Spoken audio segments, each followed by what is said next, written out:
Good afternoon, everyone. Welcome to the House Appropriations Committee's Transportation and Environment Subcommittee's second budget hearing. Today, we will be hearing from the Maryland Department of Transportation, Department of Planning, Chesapeake Bay Overview, and the Maryland Insurance Administration. We are starting with the Department of Planning. We will ask our analyst, Elizabeth Weibel, to begin, and we'll ask our Secretary Flora to come up, and anyone else to take the dais as soon as she's finished. Thank you, Madam Chair. For the Department of Planning, the fiscal 2027 budget decreases slightly to just under $49 million. Deficiencies totaling about $1.3 million are included in the fiscal 26 budget for salary and fringe shortfalls, maintenance needs at Jefferson Patterson Park and Museum, and to expend available federal grants.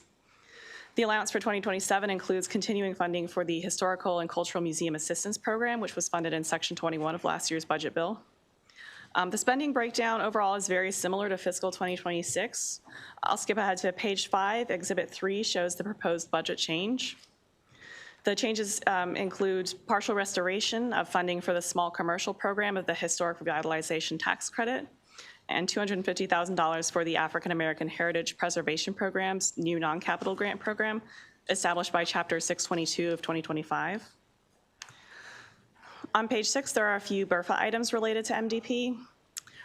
The first one would reduce the mandate for the small commercial program of the Historic Revitalization Tax Credit from $2 million to $500,000 annually, and the budget includes a funding reduction contingent on that provision. The second would expand the allowable uses of the Strategic Energy Investment Fund to include climate mitigation and resiliency efforts. In MDP's case, the budget proposes a fund swap to use SEAF to fund an existing climate resilience planner position instead of general funds. And DLS just recommends amending the contingent language on those funds to make it more specific to the BRFA provision. And then finally, the BRFA would also add Jefferson Patterson Park and Museum to program open space funding formula and provide a percentage of either transfer tax receipts or a minimum of $200,000 per year. We think it would probably get about $300,000 to $400,000 per year. In 2027, there is a contingent fund swap, which would be overall about a $200,000 increase from what JPPM would receive in general funds. And that would support site operations and maintenance at the recently renovated Maryland Archaeology Lab at JPPM when that reopens. Moving on to the key observations on page 8. The Historic Revitalization Tax Credit has essentially 3 components: the non-budgeted homeowner tax credit, and then 2 programs for commercial properties that receive mandated funding in the budget. The larger competitive commercial program was amended by last year's BRFA to temporarily reduce mandated funding from $20 million to $16.5 million. And the small commercial program currently receives a mandated appropriation of $2 million. In fiscal 2026, the small program received no appropriation due to an existing fund balance, and it closed fiscal 2025 with a balance of about $2 million. So far in fiscal 26, planning has certified about $473,000 in tax credits using that balance. The BRFA provision would reduce the mandated funding to $500,000 per year, which is more in line with what the demand has been for the program. On page 10, there's an update on the Maryland 250 Commission, which has a number of programs to prepare for the 250th anniversary of the founding of the United States. They've had some outreach programs, including a campaign at minor league baseball games. They've also awarded more than $650,000 in grants for local programming. 2026 is the big anniversary year, so they're planning additional local grants, a traveling exhibit highlighting freedom of the press, a civics moonshot, some other activities. And the commission receives level funding of $250,000 in fiscal 27. On page 11, you'll see the DLS recommendations to modify contingent language on the SEAF appropriation. That concludes my presentation, and I can take any questions you have. Thank you, Ms. Weibel. I think at this point we will have the agency response, and then we'll open it up to questions. And we have 4 representatives, it looks like. If you wouldn't mind, Madam Secretary, introducing everyone. Absolutely. Good afternoon, Chair Watson and Vice Chair Edelson and members of the committee. Thank you. Happy to be here. For the record, I am Rebecca Flora, Secretary, Maryland Department of Planning, and with me today I have our Chief of Operations, Andrew Kelson, and I have our Executive Director of the Jefferson Patterson Park and Museum, and of course our Director of the Maryland Historic Trust, who I know you've seen many times before. And they're here to help answer questions, but we are going to be quite brief because we know you have a very busy schedule. We fully concur with the outcomes of the DLS analysis, and we really are just extremely grateful for the partnership between DLS, DBM, our team, ensuring that everyone has the information they need, and we end up with an outcome that I think everyone is very satisfied with at this point in time. I just want to highlight a couple of things. We're a relatively small agency. We're already pretty lean, so there's not usually a lot of places to go to, and I feel like we're operating as efficiently as we possibly can.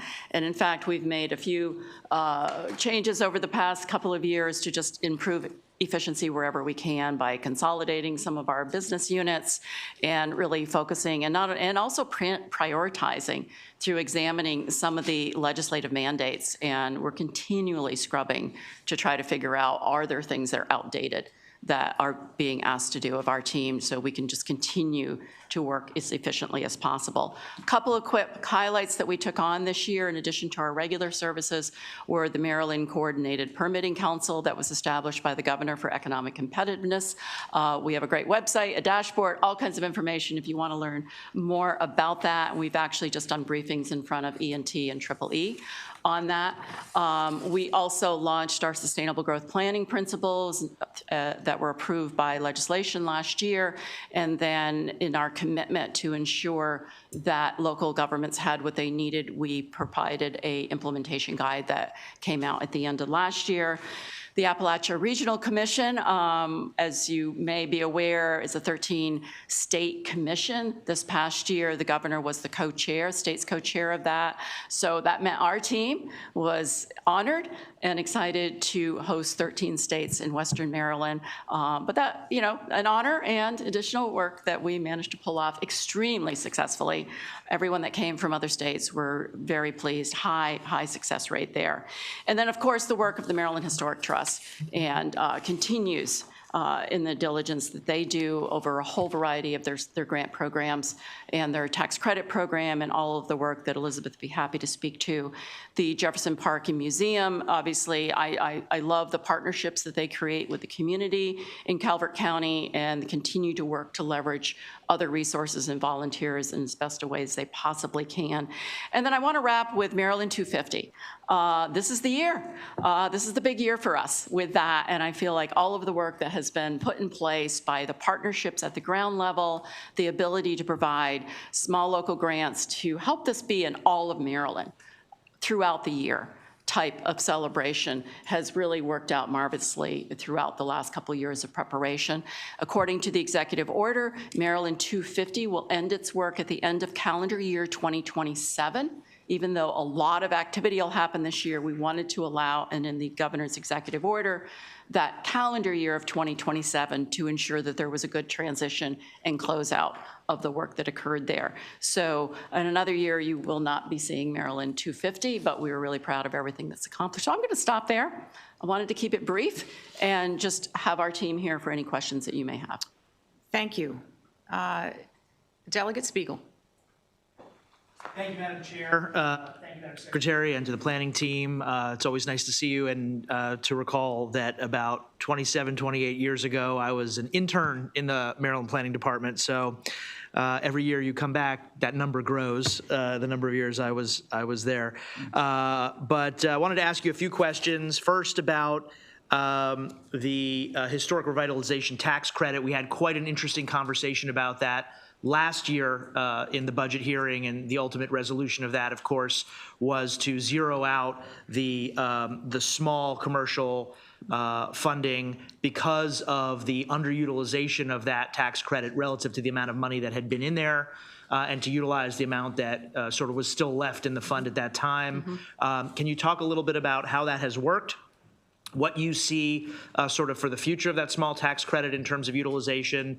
I didn't see any objection to the proposal to move forward with BRFA language that would reset the amount of that credit going forward at $500,000. But could you address that, please? Absolutely, happy to. And first of all, I just want to say that we're a team player. These are tough times. The budget has to be balanced. And, you know, I think that of all of the possibilities, we did agree that this was the best place to go to try to find some funds to help with the whole big process we're all undertaking around balancing. I'm going to turn to Elizabeth to respond to you directly about the questions you have on that. Sure. So I think, as was reflected in the analysis, the utilization of the small commercial credit in fiscal year 25 was around $357,000 over the course of the year. And then this year to date, it's about $473,000. So we're pushing up against that $500,000 level. But it seems as though $500,000 will continue to meet the majority of the demand.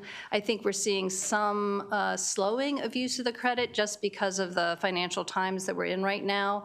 One of the things we're hearing from the program users is that the cap on the small commercial being a total of $50,000 to be spent in a 24-month period may no longer be meeting the needs that they have, as with the inflation and the cost of building materials and so forth.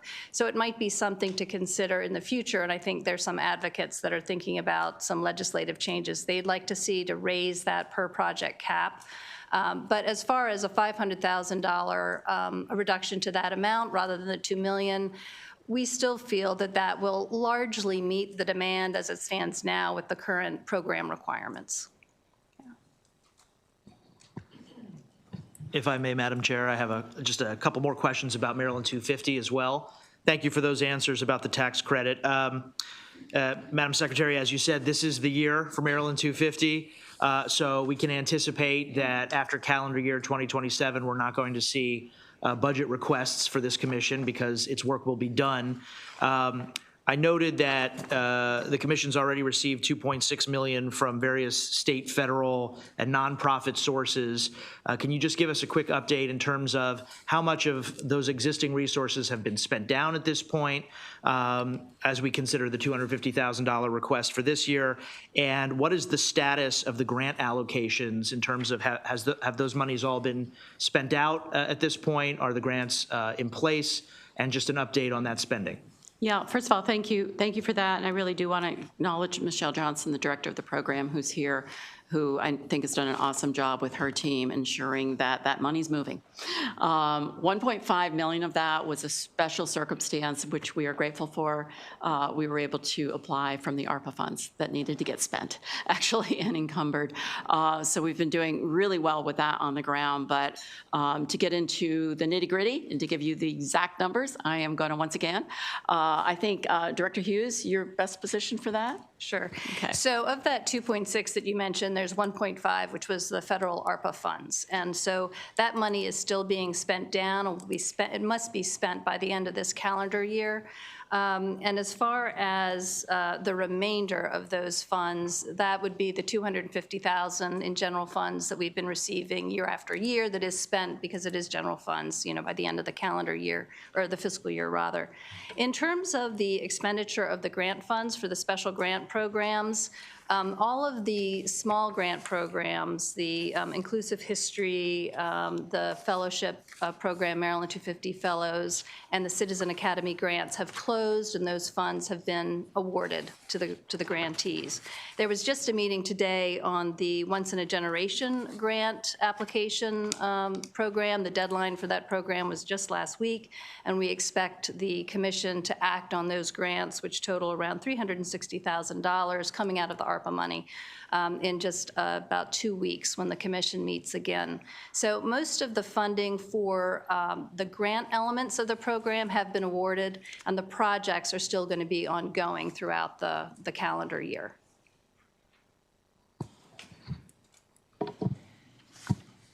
Is there an effort to reach out to legislators across the state about the particular grants that you have awarded and will be awarding, particular programs that will be happening with this Maryland 250 celebration? I think most of the contact has been with the local Maryland or the local county commissions in large part. The extent to which the commission has been reaching out directly to legislators, I'm not sure there has been a comprehensive, Okay, approach. so I would just make a suggestion that, absolutely. I asked the question because I don't remember seeing anything about, we know about it, and this subcommittee, but I think that our legislators, you would be doing a service to them and to their constituents by just letting us know, even in a list form, what counties got what amounts of funding for what purpose, and that, this is the 250th year, and this is what we're doing in the Department of Planning to celebrate it with public funds. If there's any way for that to happen, I'm sure it would be, would you all agree? Be very welcome and beneficial to the public in general. Absolutely. I think it's a great suggestion. And while the website is, very active and lists everything, the manner of reporting and putting that list together, I am absolutely confident we can pull that and make sure and push it out. Even sending out the website Yeah. and saying, Absolutely. look here, and doing that maybe more than once would be helpful, like during session and after session. Absolutely. And, thank you for reminding us of that because, we think we're touching everybody. And Exactly. we're looking at the locals, but you're absolutely right. We'll make sure that happens if it hasn't already. That's great. Are there any other questions for Department of Planning? All right, we thank you all for being here. And we hope you get off to your next appointment on time. Thank you. We are going to move to the Maryland Department of Transportation overview. Mr. Samuel Quist will be giving us a rundown on the legislative analysis, and then we would ask the MDOT representatives to come forward when he's finished. Mr. Quist. All right, thank you. Good afternoon. The DLS analysis of the Maryland Department of Transportation overview begins on page 2. This chart shows that the total budget for MDOT operating and capital is slightly over $7 billion, which is an increase of $326.1 million or 4.8% from fiscal '26. This includes $5.4 billion in special funds and $1.6 billion in federal funds. On the bottom of page 4 and the top of page 5 is a summary of the fiscal 2025 closeout for the Transportation Trust Fund. The closing balance was $327 million, which was about $73 million lower than what was estimated. Although state-sourced revenues closed slightly higher than projected, there was some underattainment in federal revenues, which balanced that out. At the bottom of page 5, there's a note on fiscal 2026 year-to-date revenue attainment. As of November 2025, revenues are roughly $154.6 million higher than projection. And if revenue attainment continues at this pace, it's projected that the closeout for fiscal '26 would be just under $400 million higher than projected. Exhibit number 2 on page 7 shows the 6-year totals of the Transportation Trust Fund revenue sources as projected in the most recent financial forecast. You can see here that the largest revenue sources include federal capital funding, titling tax revenues, motor fuel tax revenues, and registration fees together, which make up about 2/3 of the total Transportation Trust Fund revenues. On page 8 and continuing on to the top of page 9 is showing the data from the Maryland Department of Transportation's most recent financial forecast. This includes projections for the opening and closing fund balance, revenues, expenditures, data on debt service, and data on capital. This shows the actual numbers for fiscal '25 as well as the projections for fiscal '26 through 2031. And we'll break down some more of this data in the subsequent pages of the analysis. On page 10, turning now to discussion of the Consolidated Transportation Program. Exhibit 4 is showing the funding totals over the 6-year period for the capital program. You can see here that about $8.6 billion, or 39% of capital funding, comes from federal fund sources. 31%, or $6.8 billion, is from special funds. Consolidated transportation bonds are about 15%, and then the remainder are other fund sources, including general fund transfers.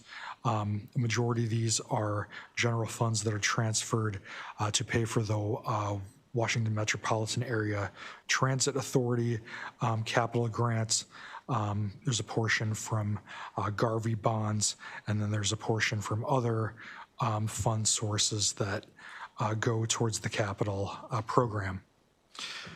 On page 11, Exhibit 5, this is showing a comparison of the Consolidated Transportation Program from January 26 to last year's for just the 5 years of the plan that overlap between the two forecast periods. In total, there's about a $1.4 billion increase in capital funding for those 5 years. The largest increase is under the State Highway Administration capital budget, which grows by about $943 million. And then by fund source, the largest increase is about $1 billion in additional federal fund increase. Special funds for the capital program grow by about $225 million. Exhibit 6 on page 12 is showing the 6-year capital program by investment category. The majority, about 44%, or $8.3 billion, is for system preservation projects. The next largest category is for expansion and efficiency projects at about 20%. Exhibit 7 on page 13 is showing a summary of the total capital spending trends from fiscal 2012 through fiscal 31 projected. As you can see, the last couple of years, there's been some fluctuation. However, in the past 2 or 3 years, there's been general increase. In fiscal 2025, capital expenditures exceeded the $3.0 billion mark for the first time and are projected to increase in the next couple of years until peaking in fiscal 2028 at approximately $3.7 billion. On page 14, this is now turning to the discussion of the fiscal 2027 budget. Exhibit 8 is showing the Transportation Trust Fund uses in fiscal 2027, which total about $7.2 billion. This includes the roughly $7 billion for the MDOT budget, as well as about $100 million in TTF funds that go towards other state agencies. Between operating and capital, there's a roughly even split, 46% for operating, and then state capital, 40% for the statewide capital program, 6% for the mandated highway user revenue capital grants, and then the remaining 6% is for debt service payments. On page 15, Exhibit 9, and then continuing on page 16, this is showing the budget data for fiscal 27, as well as the 26 working appropriation and 2025 actuals. The first section under operating, the operating budget totals just under $3.3 billion, which is an increase of about $172.8 million. The largest increase among MDOT modes The Maryland Transit Administration grows by about $71.4 million, followed by the State Highway Administration at about $36.9 million. Debt service, as we discussed at the hearing yesterday, grows by about $33.7 million. Highway user revenue grants remain roughly equal to fiscal '26 levels. Capital funding in '27 is just under $2.9 billion, or an increase of about $119.3 billion, with the largest increase being under the Maryland Transit Administration at about $125.6 million. And then the bottom of page 16 and onto page 17 show a summary of deficiency appropriations for fiscal '26 that are included in the budget bill. In total, these are about $26.7 million in special funds. Page 18 begins discussing the '27 operating budget. Exhibit 10 shows a breakdown of the fiscal '27 operating budget by mode. You can see here that the largest portion of the MDOT budget for operating is the Maryland Transit Administration at about 42%, or just under $1.4 billion, followed by operating fund support to WMATA of about 22%. So if you consider MTA and WMATA combined for transit spending, that's about 2/3 of the total operating budget. Then page 19, Exhibit 11, shows a summary of the personnel changes in the budget. Overall, MDOT has just over 9,400 regular positions. The '27 allowance is a net increase of about 147 positions. Under the Secretary's office, there's an increase of 184 positions. A lot of this is due to consolidation of IT-related positions from across the positions. So you can see there's some corresponding decreases in other MDOT modes. The majority of new positions added in the budget are under the Maryland Transit Administration.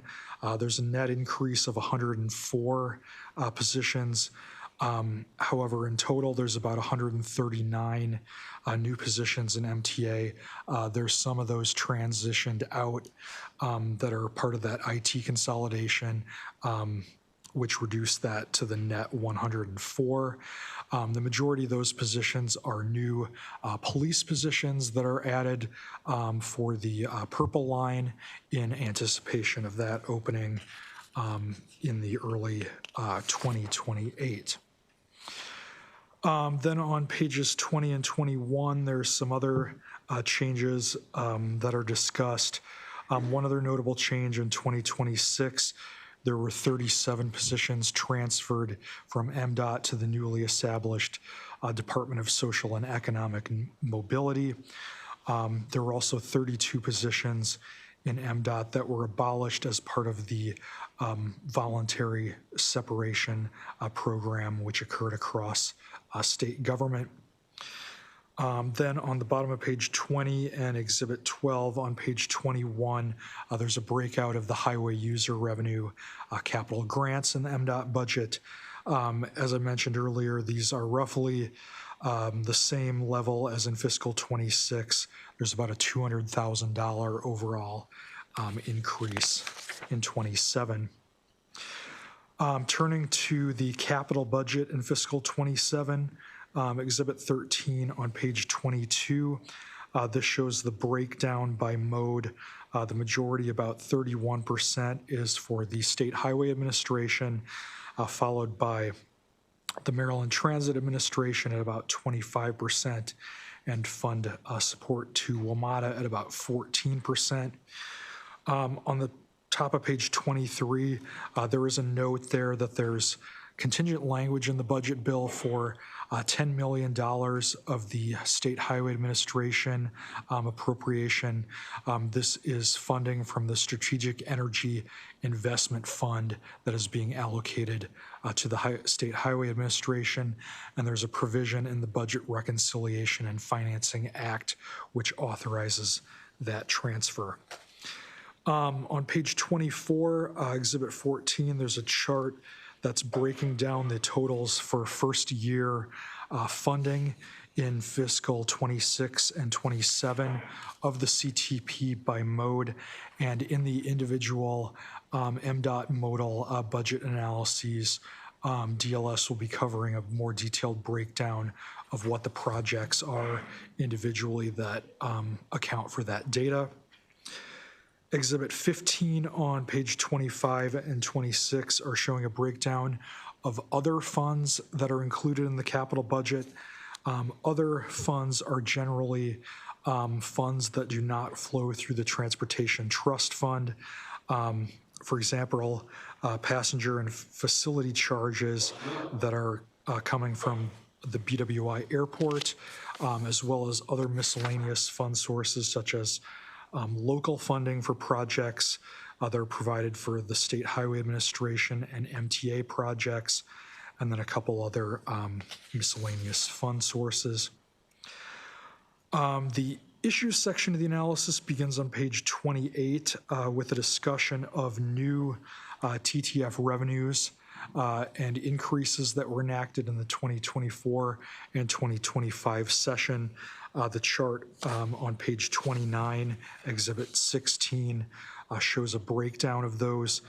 In total, these revenue increases are about $4.9 billion over the 6-year forecast period, which averages out to roughly $800 million in increased revenues annually. And on pages 30 and 31, there's a summary of each of the individual revenue increases. Page 32, Exhibit 17, is a chart that's attempting to break down the uses of some of these new revenue increases. This chart is showing the fiscal 2026 MDOT financial forecast compared to the financial forecast from 2024, from 2 years ago prior to the enactment of any of these revenue changes, and looking at the changes in expenditures and revenues there. So the two blue bars on the left show the $4.9 billion in increased revenues, and then additionally there is $1.2 billion in increased consolidated transportation bond proceeds, which are somewhat related due to increased revenues to the TTF. There's also increased debt capacity for paying for increased bond issuances, and MDOT is anticipating issuing increased bonds in fiscal 27 and future years. Then as far as other changes in expenditures and revenues, in the orange bars of this chart, starting from right to left, the largest increase in expenditures are for operating expenditures, which are about $3.1 billion in increase. There's a $1.3 billion increase in state funds going towards the capital program. And then there are changes of a $645 million revenue decrease due to lower usage of fund balance, a $600 million decrease in motor fuel tax declines, and a $294 million decrease that's related to increased debt service costs in the out years.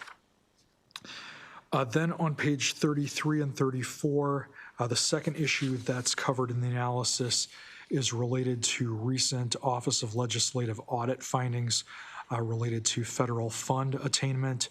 There was an audit of the State Highway Administration that was issued in fall of 2025, and then OLA issued its annual statewide review of closeout transactions in December for fiscal year 2024. In that December report, OLA noted that there were concerns related to federal fund attainment in both SHA and the Maryland Transit Administration related to both the documentation of federal fund revenue entries as well as federal fund revenues expended on projects and the allowable uses of those based on federal grant agreements.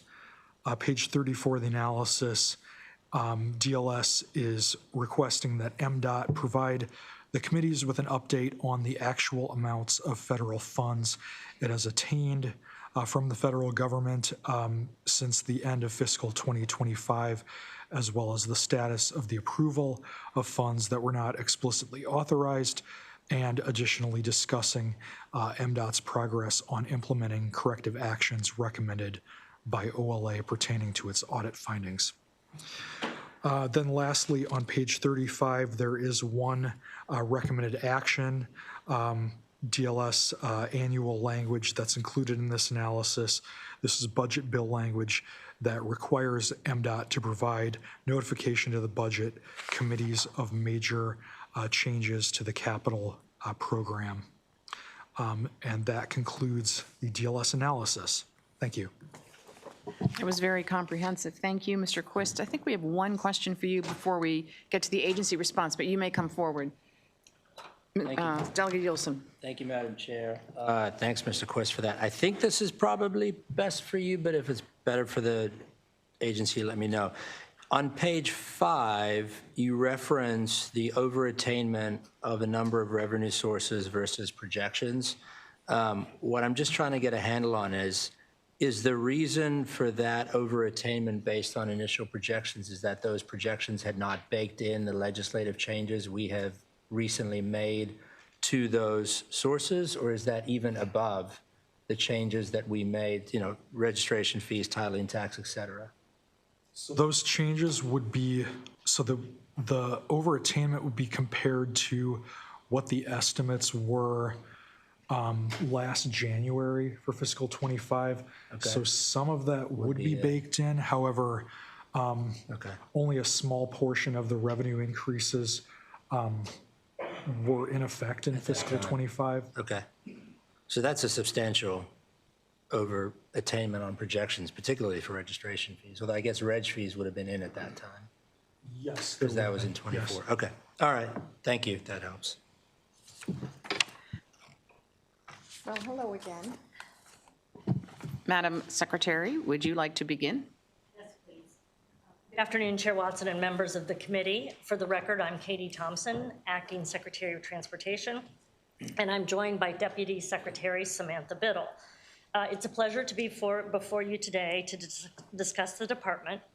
I started my role last month, and since that time, I've been fortunate to experience the inner workings of the department and meet with many of you. In my first few days, I was able to celebrate the Maryland Transit Administration's first new Metro subway rail cars to enter service in more than 40 years and join Governor Moore at BWI Thurgood Marshall Airport to open the largest capital project, the completion of the largest capital project in the airport's history, the new Concourse A-B connector and baggage handling system. I've also witnessed the full force of MDOT's dedicated workers quickly clearing snow and ice off the roads, transit stations, runways, and at the port to get Maryland open and moving in again. And it's a testimony to our team that we had not one serious accident, not one fatality, and not one serious injury during that storm. In my short time at the department, I've been able to dive into the department's capital and operating budgets, as well as its funding sources. The expert leadership within the department and at all modes has helped bring me up to speed. It's a great honor to work with such an incredible team. I want to take a moment to publicly thank them for their support. Many of them are sitting behind me.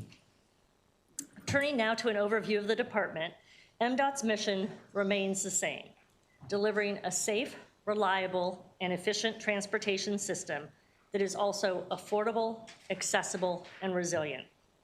I look forward to working with you and the entire General Assembly to build on MDOT's strong foundation to further enhance safety, improve operational excellence, modernize the department, and strengthen our workforce pipeline. Together, we can help deliver measurable results that Marylanders can feel and experience and that position Maryland to win the future. The department's final consolidated transportation program for fiscal years 2026 to 2031 strategically invests $22.1 billion to advance our shared priorities. This was all possible thanks to Governor Moore's budget and the General Assembly's support in securing more than $400 million in additional annual transportation funding during last year's legislative session. Thank you all for your support.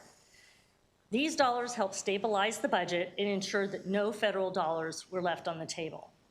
The final CTP includes the department's core commitments with full funding for projects along I-81, US 15, I-97 in Anne Arundel County, MD 97 in Montgomery Hills, and MD 5 in Great Mills. These new capital projects are tied to safety, partnership, and maintenance while also helping us grow the economy. We are also continuing our commitment to advance SHA's pedestrian safety action plan and complete streets quick build demonstration projects along high incident corridors. SHA is making great progress on safety enhancements along Route 1, including ongoing projects at Dr. Patel Drive and Rowan Berry Drive, which are expected to be completed later this spring. The final CTP also includes more than $540 million in pedestrian and bicyclist projects, marking the largest investment ever for these MDOT projects. Of this funding, nearly $234 million is dedicated to construction. Combined, these active transportation projects create safer communities where people want to work and live and build our economy. MTA's light rail modernization plan is moving forward now. It is on the market with requests for proposal. The whole line, from the new modern low-floor vehicles to upgrades at all light rail stations, systems, and maintenance facilities, will be modernized. This is the first significant investment in the state's light rail system in more than 30 years. Meanwhile, BWI Marshall is completing its Southwest Maintenance Facility, and work is underway to replace Martin State Airport's World War II-era air traffic control tower. CSX's Howard Street Tunnel project will soon wrap up and will position the Port of Baltimore for a brighter business future. Once complete, the project will allow for double-stacked rail cargo in and out of the Port of Baltimore, all along the eastern seaboard and out to the Midwest markets. The project created thousands of quality jobs and will ultimately grow the Port of Baltimore even more. We're also moving forward to rehabilitate the port's Dundalk Marine Terminal Berth 11. Because of the challenges Maryland's Transportation Trust Fund faces, even with meaningful investments, MDOT is constrained in what we can take on. My focus and our focus at MDOT is to balance our system with growth and transformation. As a multimodal agency, we must take this balanced approach to solve Maryland's mobility challenges. That being said, we look forward to working with all of you and your continued partnership. I'd like to turn to the DLS analysis. First, I want to thank our DLS analyst, Sam Quist, for his work and analysis. The analysis shows a solid understanding of some of the key issues facing the department right now. We prepared written responses that you should already have, but I'd like to hit on a couple of key points from our response. We were asked to comment on the recent OLA audit regarding federal fund receivables. MDOT respectfully does not agree with OLA's findings. We do agree that there are issues that we need to correct, and we're in the process of doing that, but we are pleased to note that there are no violations of law involved. Federal grants are a critical funding source for MDOT's capital program. Approximately 1/2 of the current 6-year capital budget is funded by federal funds. We work diligently to ensure that as we advance our projects, we do so in accordance with federal rules so that we may seek federal reimbursement of project expenses at the appropriate time. Both the Federal Highway Administration and Federal Transit Administration have programs that allow state departments of transportation to access future federal funds to better align with multi-year project cash flows. This provides the state with significant flexibility to advance more projects simultaneously and to maximize the use of available obligation authority. Since 2020, MDOT has expanded the categories and phases of projects that it uses federal funds on, and as a result, we've been able to do more for Maryland. During that same time, the US DOT also changed certain rules regarding the federal aid reimbursement process. Together, these two actions significantly increased the number of actions that require federal approvals during a project's life cycle. Unfortunately, staffing levels at SHA did not keep up with this increase in workload, which led to delays in seeking federal reimbursement. We have no doubt, however, that we will obtain full federal reimbursement for the funds we've expended. In addition, over the last several years, we've seen an increase in federal government shutdowns and the number of continuing resolutions needed to fund federal operations. These actions further impede MDOT's recovery of federal funds. The department's fiscal year 2027 operating budget includes a request for 8 new positions at SHA to help address these issues and keep us moving forward going forward. MDOT respectfully seeks your approval of these additional positions. These positions, plus MDOT's efforts underway to document standard procedures, improve business processes, and modernize IT systems, as well as that are related to federal billing reporting, will enable us to move more quickly to recover outstanding funds and to process reimbursements more quickly going forward. The DLS analysis included one recommended action requiring notification of changes to the capital program, which we concur with. That concludes my remarks. As we move forward on this journey together, we have many critical endeavors ahead, and we look forward to working with all of you. We're happy to take your questions. Thank you. And I will note that you have Deputy Secretary Samantha Biddle with you today, and we will begin with Delegate Edelson. Thank you, Madam Chair. Thank you, Madam Acting Secretary and Deputy Secretary. It's great to see you both for the third time in 24 hours. As a self-proclaimed MDOT nerd, I have a number of questions, but I will say some of them might be better for some of the modal administration, so I'm going to put them out there, but if it's better for us to hold some of these until those particular budgets, I'm happy to wait until that time. I also just want to start by saying how excited and appreciative I am of all the work being done on the light rail modernization project, which will heavily impact my district and the city and the region, and of course Howard Street Tunnel and the improvements at the port, both massive economic development projects, and so excited to see the progress on both of those. When you look at the budget, obviously, the increase in capital to State Highway Administration year over year is a pretty eye-popping number of $1.1 billion. I was hoping you could just give us a little breakdown so we can understand the sources of that, how much of it is federal versus state money, because obviously for us as appropriators, we're very interested in how much state money is going into new capital. And if that's too in the weeds, you can let me know. Thank you, Vice Chair, for the question. I would say if you draw your attention to Exhibit 5 in the analysis, while the total number of additional federal funds, the 1.020 in federal, may not be completely attributable to state highway, I would wager a guess, and we can certainly confirm this for you and the committee and follow up in a subsequent hearing, that the vast majority of the funding increases that you see on state highways capital side do fall on the federal funding portion of the program. Thanks to the ability to unlock state funds last year, that really one of our primary goals that we discussed in many of our hearings was wanting to fully leverage federal. And through the work with our team, working with Federal Highway to make sure that we are fully utilizing every federal dollar, a lot of that is being programmed at State Highway with some of the major safety projects that we've talked about, including the US 15s, the I-81s, the 97s of the world. We're also bringing in another budget year into the capital program. So as we continue to leverage and then bring in fiscal year 31, while also a modest amount of rollover from 25 into the program, that's where you're seeing a lot of that growth. Probably about $660 million falls into those categories. And then another $277 million is some of these cash flow adjustments and making sure that all of our program numbers are up to date. But certainly can get into that, a bit more. Appreciate the comments as well on the light rail program, and would note that transfer of funds from State Highway to MTA on the federal side was a key component of us being able to bring that project into fruition. And we'll continue to look at those opportunities going forward to make sure that we are taking the most balanced approach to the program.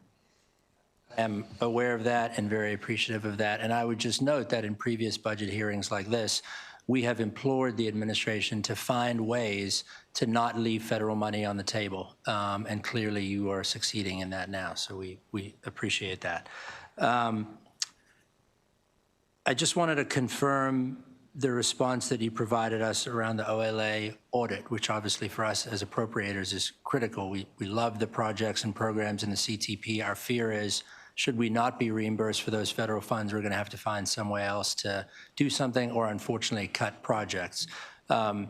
What I think I heard you say is that you do not have concerns about the likelihood of reimbursement of those federal funds. Is that accurate?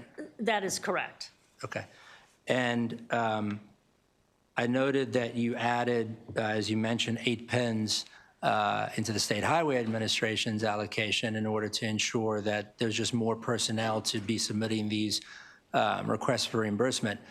State Highway Administration is obviously not the only modal administration that has experienced some of these challenges. Are there any other, would it make sense to consider pins in any of the other modal administrations to ensure that everybody is staffed up enough to request reimbursements timely, or is that really the one where we think the most need is? It's been, thank you for your question. It's been particularly SHA, but also to a more modest extent, MTA, that we are staffing up in both locations to make sure, particularly as we continue to seek as much federal funding as we can to support projects, that we are able to process them quickly by having additional bodies in place, but also additional systems that help us move faster. If I may, I would also just note that in terms of quantity of number of federal actions, while we do have some of the same challenges and we're looking to implement some of the same solutions at both modes, I think the volume of federal actions on the state highway side is a great bit larger. Also, a contributing factor there is State Highways Administration of local public agency programs, where we are the administrator and steward of federal dollars on behalf of some of the local projects we're really happy to engage. And so those, local bridge, some of the other types of projects just add on to the number of federal actions. So we can certainly take a look across the board, but I know that the state highway team, from a volume perspective, is managing the most. I'm also curious if you know whether this challenge is unique to Maryland, or whether other states are facing similar challenges based on the, incredibly onerous additional requirements that the federal government is placing on states when requesting reimbursements on federal aid. I can't speak specifically to what other states are doing, but for states who are seeking to leverage more federal funds, which I think many states are doing, it is a common challenge for them as well. We spoke about this briefly before, but since it's specifically referenced in your in this overview budget, there's the reference to the 134 new potential pins for MTA for the Purple Line Police. Was hoping you could give us just a little bit of color and explanation on that situation. Yes, it's a combination of police officers, gate monitors, and some administrative positions. And we continue to evaluate both our need in terms of the overall number of people and the positions for which they are needed, and to look at options to control and reduce costs to provide the level of service that we need to provide safety and security for the Purple Line when it goes online. We're happy to share our internal discussions, and we're having discussions with MOMADA, but we're happy to share with you how those proceed. But we are looking to provide high-quality service at the best, the most cost-effective price point for us. Great. Let me just interject that we did, I think today, receive a report from MTA outlining the options and pros and cons, so we appreciate that. And I assume that we will get more into this at the MTA hearing? Yes. Okay, thank you. Just one more question, if I may, which is regarding highway user revenue. So obviously, it's the floor for highway user revenue is set by statute as to how much goes to the locals and how much is retained by MDOT for the capital program. This year, that split is an 80-20 split. Next year, by statute, if nothing changes via the legislature, the amount that goes to the locals, at least the floor, is set to lower to 15.6% of the amount in the gas tax, essentially, account. My question for you is, if MDOT were to decide to maintain this year's split of 80-20 between what remains in the account and what goes to the locals, even despite the statutory changes next year, would that be doable? And if so, how do you expect that might impact the capital program? We have done some preliminary evaluations. It would create some funding challenges for us, but our initial, and I stress initial, assessment is that we could make it work. And in my opening remarks, I stressed the need for balance, and we understand we need to be able to move forward with critical projects at the state level, but also that we are partners hand in glove with counties and cities. So we understand there needs to be some long-term resolution, and we are happy to work with the General Assembly to figure out what the path forward looks like. If you have anything you want to add. Certainly. I mean, there's a quantifiable impact, approximately $100 million, and those are state funds, the most flexible funds for our use. I think that, certainly there are always strategies and trade-offs, but we understand that many of the unfunded state of repair needs that the state faces, many county governments face as well. We've heard that in testimony delivered before the body across the street, earlier this week. I would also flag that there is a provision outside of where the HUR numbers fall within law that denotes a share of corporate income tax that was increased in order to allow for the department to provide HUR at an increased level. That is also scheduled to revert back to an earlier number as well. So looking at some of those types of options in order to try to accomplish everyone's shared needs from an infrastructure, safety, delivery perspective without having to create additional deferrals or see things slow down would certainly be our goal, but we welcome the conversation with all of our stakeholders. Great. Deeply, deeply looking forward to working with you to try to solve that very difficult challenge. Appreciate it. Thank you so much. Thank you. Delegate Spiegel. Thank you, Madam Chair. Good to see you both again. Third time in 24 hours, as Delegate Edelson said. The gasoline and motor vehicle revenue account, it's been noted that this year is probably the very first time ever that the revenue from titling is actually exceeding the revenue from the gas tax into the fund. And just to sort of piggyback on that previous question, what are you doing to think creatively about how to address the shift in patterns and trends that are impacting TTF, HUR, and the GMVRA going forward in the long term? Obviously, the General Assembly took action in the last couple of sessions to try to patch up some of the funding for the TTF. But have you put any thought into sort of other alternative, creative approaches to try to address this long-term concern? Thank you for your question, and I really want to stress our appreciation for the General Assembly passing the additional $400 million in funding for us last year. You raise the right question at the right time.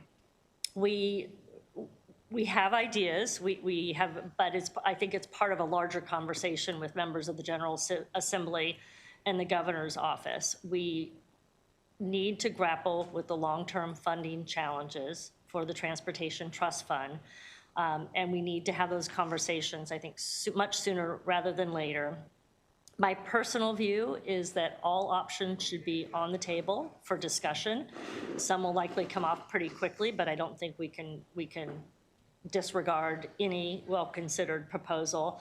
But my hope is, my fervent hope is that over the next 3 to 9 months, we can have some of those conversations and have a sense of what a viable path forward might look like, so that when the General Assembly comes into session next year, we're positioned to put some meaningful proposals on the table.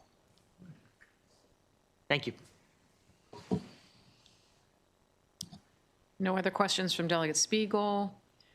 Delegate Harrison is good. We look forward to working with you. We have several other hearings to come, and some of the questions that we asked we'll delve into deeper then. But we appreciate all of you being here today and look forward to seeing you next time. Thank you. Thank you very much. We are moving on to the Chesapeake Bay overview, and we have Andrew Gray with us from the Legislative Analyst staff, and we have Secretary McElween here, who can come forward with her people. Go ahead, Mr. Gray. Thank you, Madam Chair. I will now present the Chesapeake Bay Overview Analysis for fiscal 2027. The big story here, of course, is that this is a non-budgeted overview analysis, so there's no recommendations for this particular analysis. They'll be showing up in the agency analyses.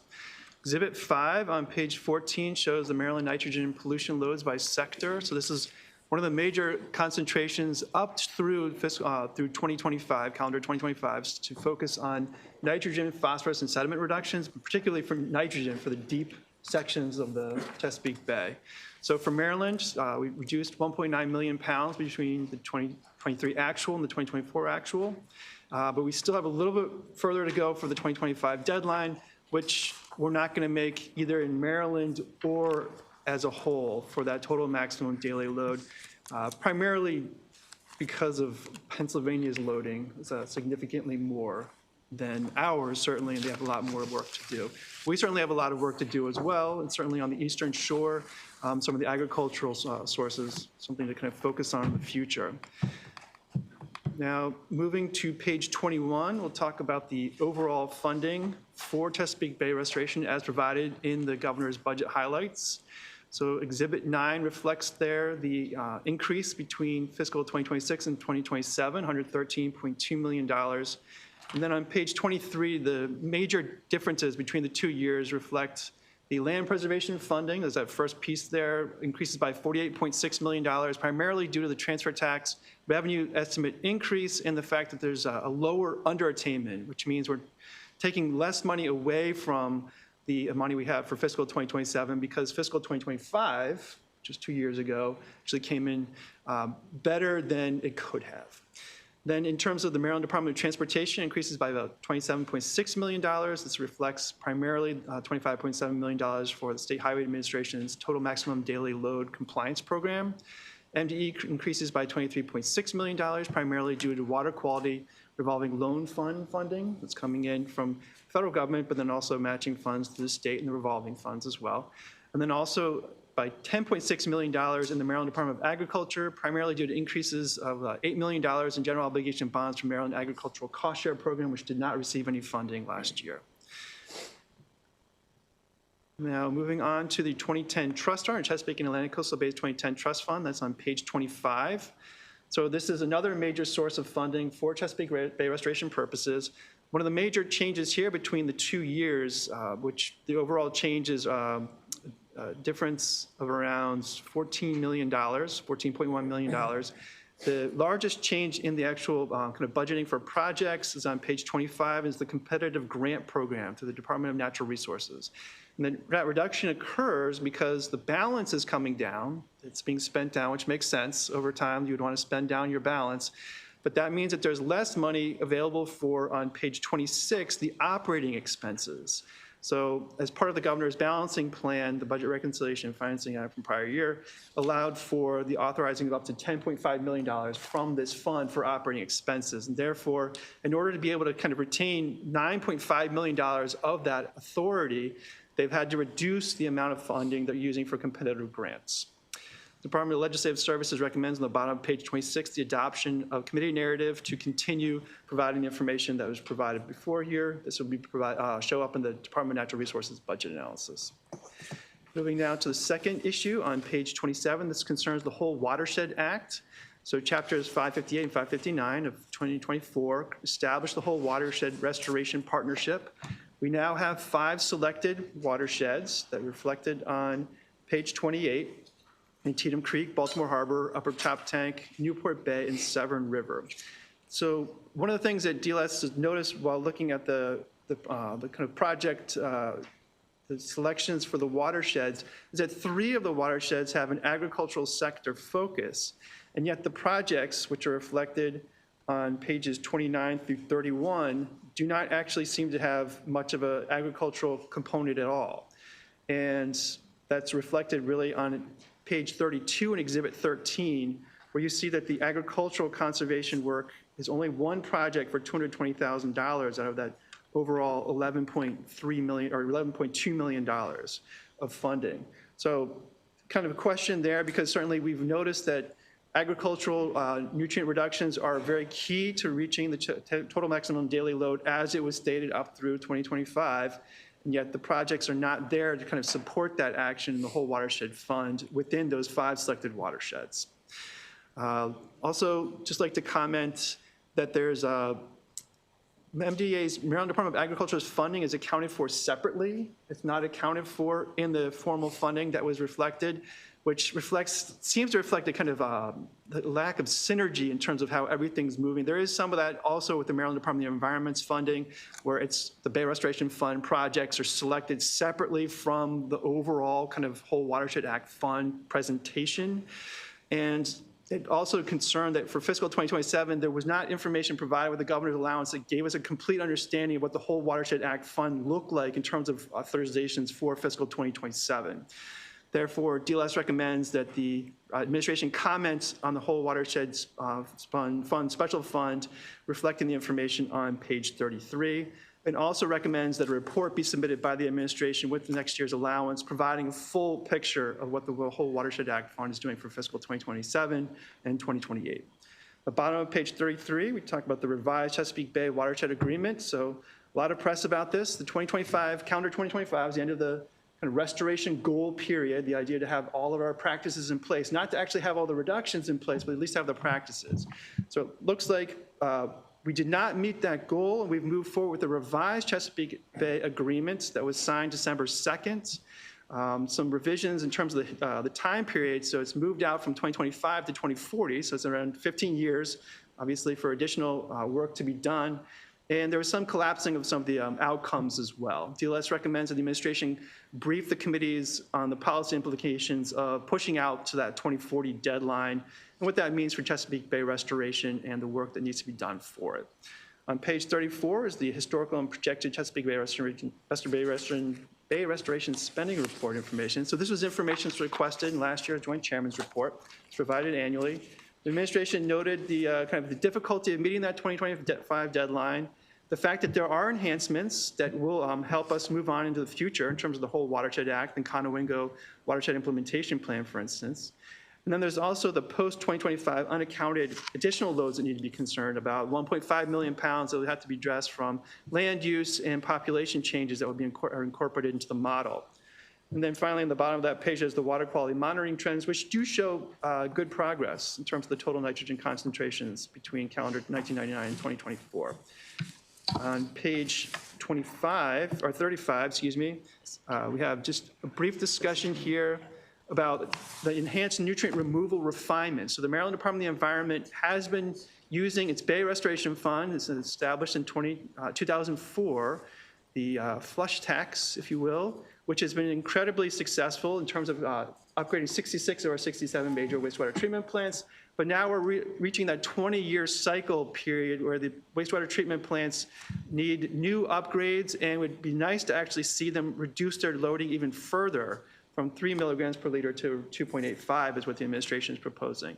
But in order to do that, it's important that there be funding to support it. And one of the ideas would be to keep the Bay Restoration Fund fee at its current level of about $60 per year per household, instead of letting it sunset as currently planned at in June 2030. Because otherwise, there's not going to be the $900 million or so in order to do that additional work. In terms of looking forward, there are a couple of things that DLS has noticed kind of over time that have been helpful or could have been helpful in terms of the Chesapeake Bay restoration effort. It seemed appropriate to kind of revisit those ideas now that we're moving from 2025 to 2040 in terms of our work.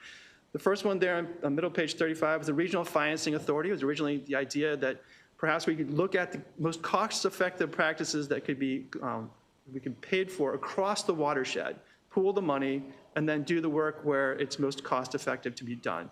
That did not actually occur. We are seeing some of that in the Conowingo Watershed Implementation Plan, which we'll talk about in a little bit in a second, but not to the degree that kind of was originally thought about. There's also the idea of an impervious surface fee. So the Chesapeake and Atlantic Coastal Bays 2010 Trust Fund had this original idea, which was not only to raise revenue for the fund, but also creates behavioral change as well in terms of development patterns. Natural capital accounting is another thing that was kind of explored. Legislation in 2022 actually had the administration do a task force, have a task force to take a look at this for local governments to see what it looked like, not just regular assets, but also the local government's natural capital assets, because if you value them properly, in theory, that means that you would then do the work that would maintain that value over time. On the next page, you see the farmer engagement piece. So very important for Chesapeake Bay Restoration is to engage the farmers. Non-point source pollution is the largest source of pollution out there. One of the proposals the administration has put forward is the Leaders in Environmentally Engaged Farming Program. Received funding last year. However, DLS did note that the Envision Chop Tank Group is the sponsor for the Upper Chop Tank watersheds. They're using a very interesting process called Producer-Led Bundling Agricultural Practices Project concept. The idea being that instead of doing a top-down leaders in environmentally engaged farming program, which would be more like the lead kind of program for buildings, this would be more of a bottom-up, farmers working together and trying to decide kind of what works for me in terms of my operation, how can I kind of improve my operation and also the environmental outcomes as well at the same time.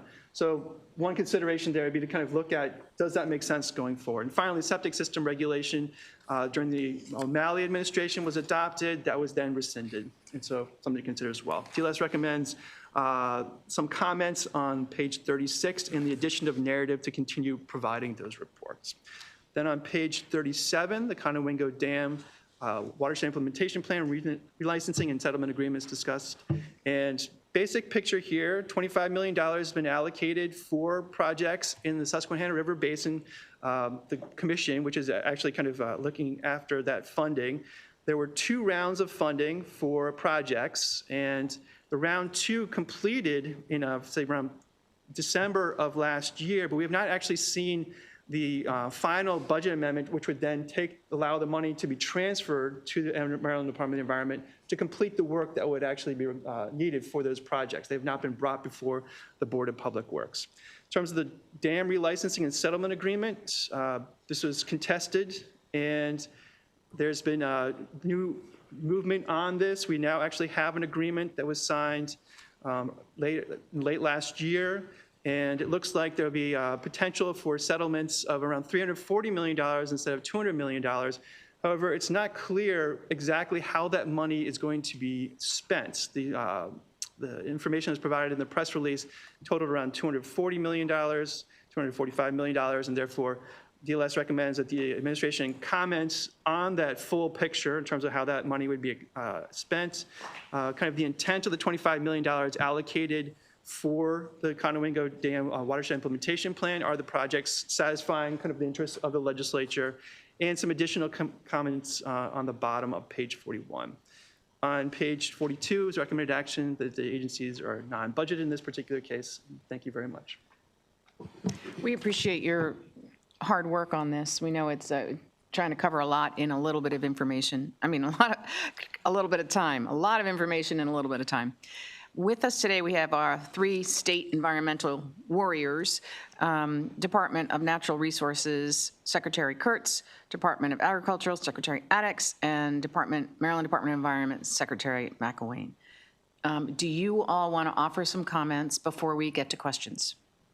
Yes, please. Proceed. Good afternoon, Madam Chair, Mr. Vice Chair, members of the committee. For the record, Josh Kurtz, Secretary of the Department of Natural Resources. I will be the Bay Budget MC for this afternoon. I just wanted to start very quickly with a thank you. I think when we, as the leaders of the revision of the Bay restoration effort, the Bay program, chaired by Governor Moore, and then by all of us as cabinet secretaries and the principal staff committee, one of the things that we're able to do that other states cannot is really forward project and think about being ambitious because we have dedicated funding sources, whether that be the Bay Restoration Fund, the Atlantic Coastal Bays Trust Fund. That's just not the case in every state as of yet. What we have seen, where we are seeing the most progress out of our colleagues in Virginia and Pennsylvania especially, is where they have followed our lead and made dedicated funding sources for things like wastewater and agriculture. So the reason that we have been able to be as successful as we have, given to Mr. Gray's point and excellent analysis, thank you very much, we have not seen that in every other state. It's because we do not have, they do not have what we have, which is a very coordinated budgeting approach and a very coordinated policy approach. And I think we're incredibly grateful for that. I think those really the opening comments I really wanted to make, and we did want to address some of the recommendations and then have some conversation. I'll just say for every place that a report is requested, we concur with that. So I'll just kind of scoot past that. I wanted to start by addressing the funding as it pertains to the whole Watershed Act and a little bit of an update there. So we worked with DBM and the state management team, which is how we actually run this program. It's representatives from each one of our agency. And the way that our funding sources, Atlantic Coastal Bays Trust Fund and Bay Restoration Fund at DNR and MDE respectively are set up, allows us to kind of forward fund projects and to create carve-outs. MDA's funding source does not operate like that. So what we're doing through the state management team is we're working on the fund sources we can forward project, and then we are building out opportunities for farmers and community members to come in and learn about applications for the cost share programs, for our land protection programs. I think a great example of this is in the coastal bays. We just set up a new rural legacy area, Bishop Shoalville, and that land protection will directly impact our ability to be successful in that whole watershed space. And so it's not represented as crystal clear in the budget. It's just a different approach. It's going to be a little bit more grassroots driven. And we believe in working with the soil conservation districts and MDA that we will be successful in that approach, and we'll be basically adding to these initial project plans as they go forward. Moving on to the Chesapeake Bay, the watershed agreement as it stands. Mr. Gray referenced the fact that we are moving to a 2040 timeline. That does not mean we are pushing the existing goals to the 2040 timeline. We took 2 years to really look deep into the program, figure out what's worked well, what has not worked, what is suiting us, and what is going to allow us to be maximally successful. And we reoriented around those goals. Before we had 10 goals, 31 outcomes. We are now down to 4 goals, 24 outcomes, and those are a lot more specific. And at the same time, they're also easier to communicate. One thing we have been seeing, frankly, is some apathy across the outside of Maryland for Bay restoration because people don't feel as closely connected to it. It allows the other states, especially like Pennsylvania, to really lean into what's working for them, like a stream delisting program, instead of here in Maryland where we're having a lot of success with the whole watershed approach and Bay Restoration Fund. I think it's also important to note that this is a voluntary agreement. And so while negotiating this, what we are basically getting other states to do is commit to actions that they might not be required to do by federal government. The total maximum daily load, which was referenced, is the only part of this agreement where there is a regulatory stick, where any of the states can be held accountable. So in negotiating this deal, we really had to ensure that we were providing opportunities for other states to see their own successes in this agreement. And one area I would highlight where I think we've been really, where we took what worked well and we really grew on that is in the oyster space. We met the agreement goals, Virginia and Maryland, in meeting the 10 tributaries. We looked at that and we said, okay, we spend a significant amount of federal resources to do that and state resources. What's the next iteration of that? It can't be the same thing where we take these tributaries out of production and we just think about federal investment. And so what we're doing is we're actually thinking about this from an acreage perspective. So aquaculture, growing our industry of aquaculture, putting more oysters in the bay there, we can count that in terms of our acreage goal. And so this is really learning from what we did and expanding on that and maximizing the benefit that we're getting. And so you do see that across many of the outcomes as it pertains to this agreement. Again, we do feel strongly that we'll meet the 2040 agreement. And it's also important to note, one of the reasons 2040 was the year that was selected is that traditionally we do 10-year increments, but the new bay model is not going to be updated until 2028. So we're really not going to get started with understanding what our new pollution reduction goals are until at that point. So we selected a midpoint check-in of 2033, which happens to be the 50-year anniversary of the agreement itself, and then a final date of 2040 for the new goals.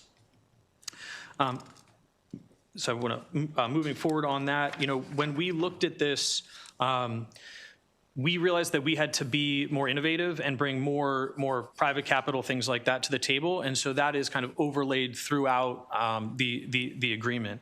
The other piece of this that's really important is we thought about people. We wanted people to be connected to the water. We met our public engagement goals, our access goals, but they were quantitative. A number of places people could touch the bay. They weren't qualitative. We didn't think about places where there were inequities. We didn't think about how people's connection to the land connects them to the water. And so we've embedded that here within this agreement. And then we did want to touch briefly on a couple places that we've seen success and will continue to see success.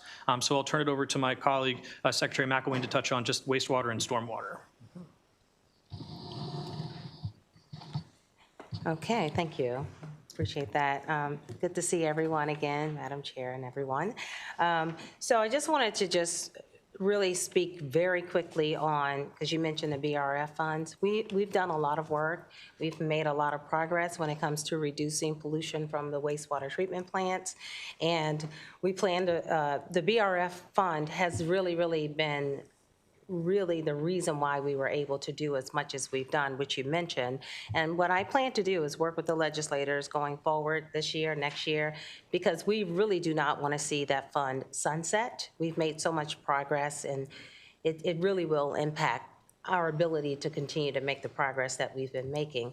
Also, the Pay for Success programs that we use, that's another way that we're trying to maximize every single dollar that we have. That's been successful, so we plan to continue to do that.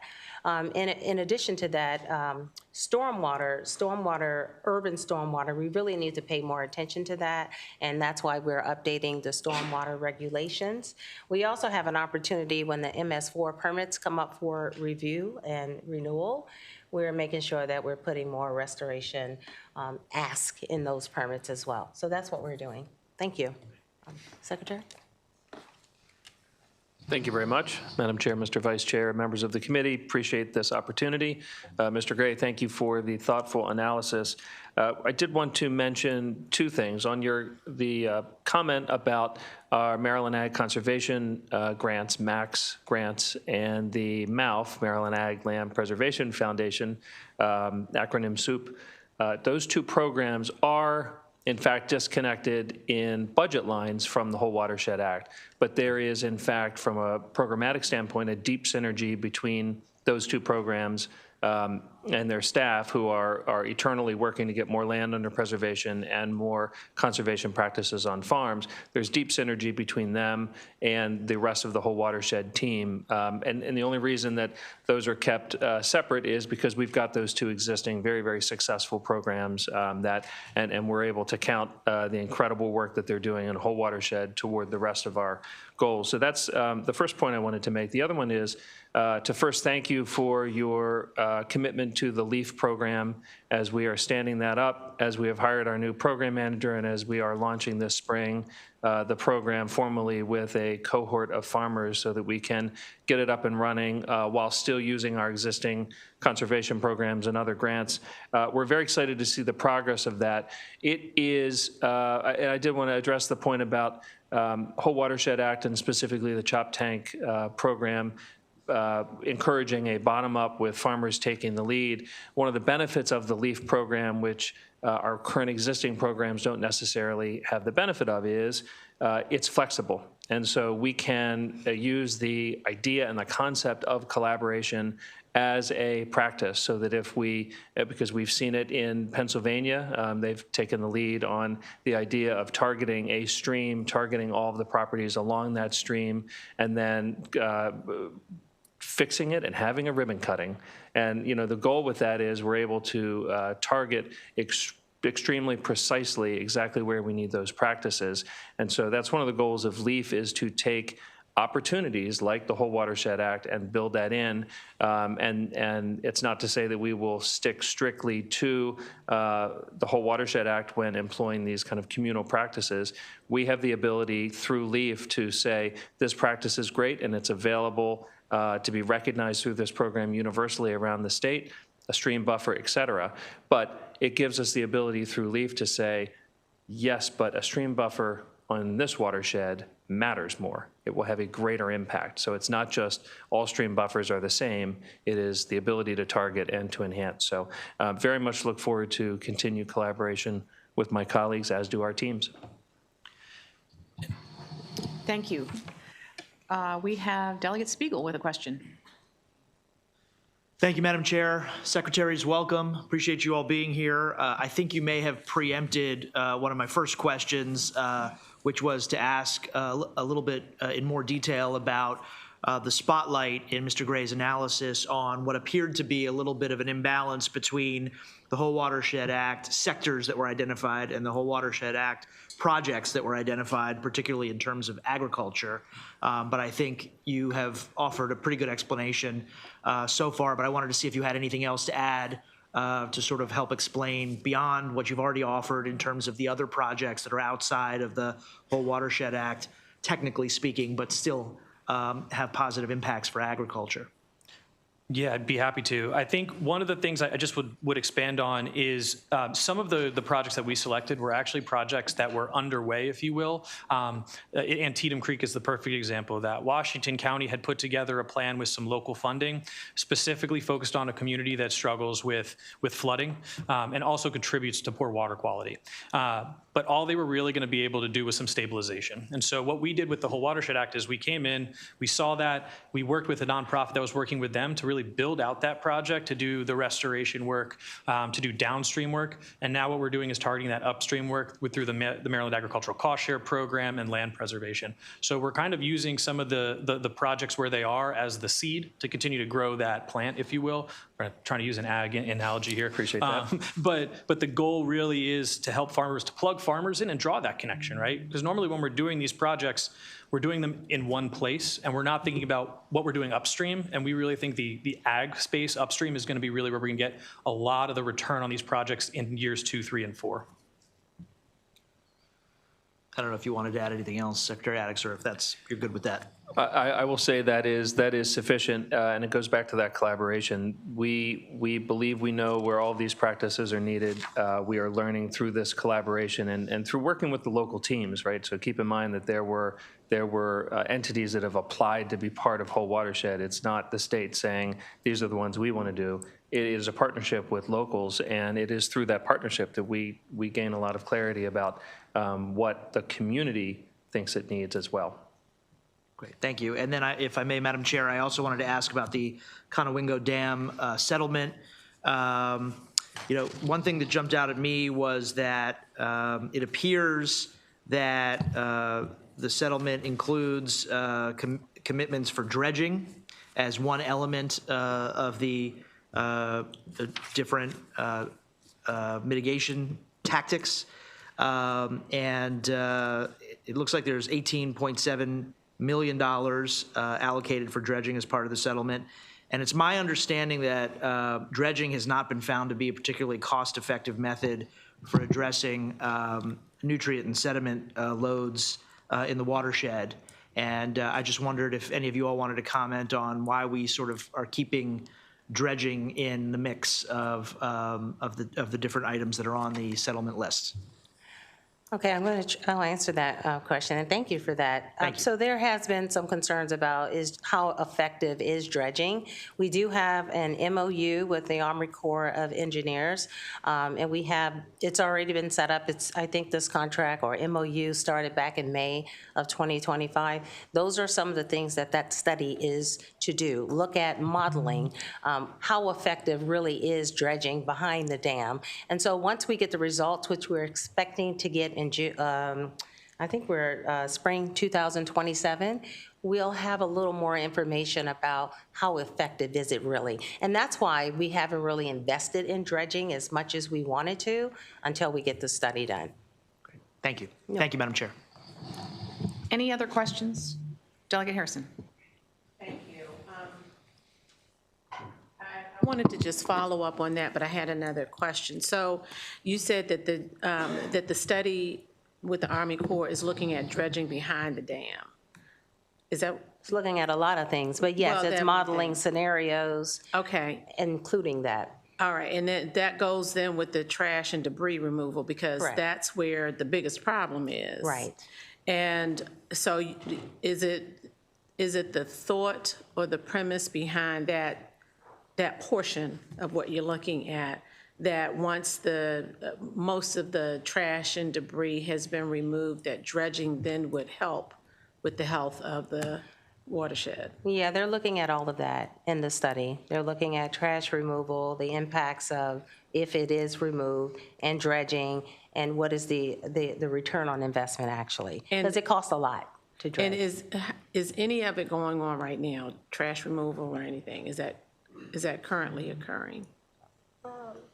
I believe so, yes. Okay. Yeah, I thank just you. wanted to make sure, so when I took a trip up there. and Okay. So I kind of know what it looks like a little bit, and Yes. and where the impetus of a lot of the problem is, our Yes. neighbor to the north. But my question actually was, my original question was for Mr. Kurtz, and I just wanted to, Secretary Kurtz, I just wanted to make sure that I understood, with going to the 2040 timeline, and you said that you are pretty confident that you'll be good. So is that just with the policy, or is that meeting the goals in 2040? Yeah, that's meeting the goals. Meeting the And goals. so the difference between, I think, this agreement and 2014, in 2014, I think there was a real push to be very ambitious. And this time we thought about being ambitious, but also setting more achievable goals. And so I think a great example of that is in the wetlands goal. In 2014, we set an 85,000 acre wetlands restoration goal without thinking about all of the challenges of just sustaining the wetlands that we had. And so what we did this year is we moved to a much smaller wetlands goal, or it appears to be a smaller wetlands goal, but it's a net goal. So as before, let's say we did 85,000 acres of restoration, we still could have lost 200,000 acres and it would have counted as a success. And so what we recognize here is that by increasing 6,000 acres of wetlands, it means we're not losing. That's a net goal. So we made some really, I think, some shifts to make it more achievable, but also really recognizing what the problem it was that we were trying to solve. So I think that's a good example of, we set a very ambitious goal, but were we actually getting the benefit of the goal we thought we set? And so we reevaluated that, each one of the outcomes, and actually within the outcomes there's sub-metrics. We evaluated every single thing and made that change. And that's why we believe that this is a more achievable and a more impactful agreement in its entirety. And then between now and then, I assume that you'll do various reports and let the legislature know in whatever various committee you need to. And then if you need to make any changes along the way, you'll have that flexibility because you're not waiting until 2040. Absolutely, and that's exactly what we were trying to do. I think in previous agreements, we set final goals and midterm goals, and we did 2-year check-ins. For many of these, we actually have, for the metrics underneath the outcomes, we have individual year in and year out goals. So we tried to break it out into more digestible pieces for our implementers, but also pieces that we could then be held accountable to. Delegate Edelson. Thank you, Madam Chair. Thank you all very much for being here and all the work that you do for our communities. I should note on the record, excellent sartorial choices, Secretary Addix. On the Whole Watershed Act selection of the Baltimore Harbor with the partnership with South Baltimore Gateway, that is very exciting. Just wanted to get a sense from you of what has already occurred, what should we still expect to see as part of the different sub-pieces of that selection? Yep, so our state management team has been working with the project sponsors up there to kind of get into the weeds. We did have a significant loss of federal funds. Yeah. So what we're doing now is we're reprioritizing based off of what they were doing and the funds that we have now. So I'd be happy to sit down and talk about that in more detail, but we're actually kind of reevaluating that project to say what's going to be maximally effective with this amount, considering it's less than what we had originally expected. Okay, I appreciate that. It's so important for those communities. Absolutely. Thank you. Okay, with that, we are closing the hearing on the Chesapeake Bay overview. Thank you all for being here and hanging out with us for this amount of time. We are moving on to the Maryland Insurance Administration. We have our budget analyst, again, Kelly Norton, and we can go ahead and ask Secretary Grant to come forward and take her seat and anyone who is with her. And Ms. Norton, you may begin. Thank you. We're going to begin with page 1. We have the operating budget summary.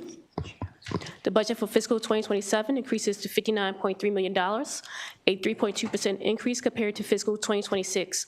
Turning to page 2, we see Exhibit 1, which gives us an overview of agency spending in fiscal 2027. Personnel accounts for 65% of the budget with $38.7 million. The Assurance Tracking System project makes up 15% of the fiscal 2027 allowance at $8.7 million. On page 3, Exhibit 2 shows the causes for the changes between fiscal 2027 and 2026. Personnel expenses account for a $3.2 million increase from fiscal 2026 to 2027, with the largest portion being $1.9 million for employee and retiree health insurance. Funding for the Insurance Tracking System project increased $1 million. Areas of growth were offset by decreases in various consulting needs, such as the $1 million decrease in contracts needed to support annual reports and $700,000 for consultants for actuaries in the Life and Health unit. Personnel data can be found on page 4. Regular and contractual positions hold steady from the fiscal 2026 working budget to the fiscal 2027 allowance, with a total count of 304.7 positions. It should be noted that the fiscal 2026 allowance budgeted for 287 positions, but 6 were abolished as part of the statewide effort to abolish positions. MIA has had an issue with vacancies in recent years, but Exhibit 3 on page 5 shows the vacancies have continued to decrease. Over calendar years 2024 and 2025, MIA has reduced vacancies from the peak of 56.5 in April 2024 to 13 in July of 2025. Exhibit 4 on page 6 shows the vacancies by unit for December 2025. Vacancy rates continue to be low across the various units. The units with the most vacancies are the largest units, such as property and casualty with 4 vacancies. Key observations begin on page 7. The first one covers the Insurance Tracking System Major Information Technology Development Project.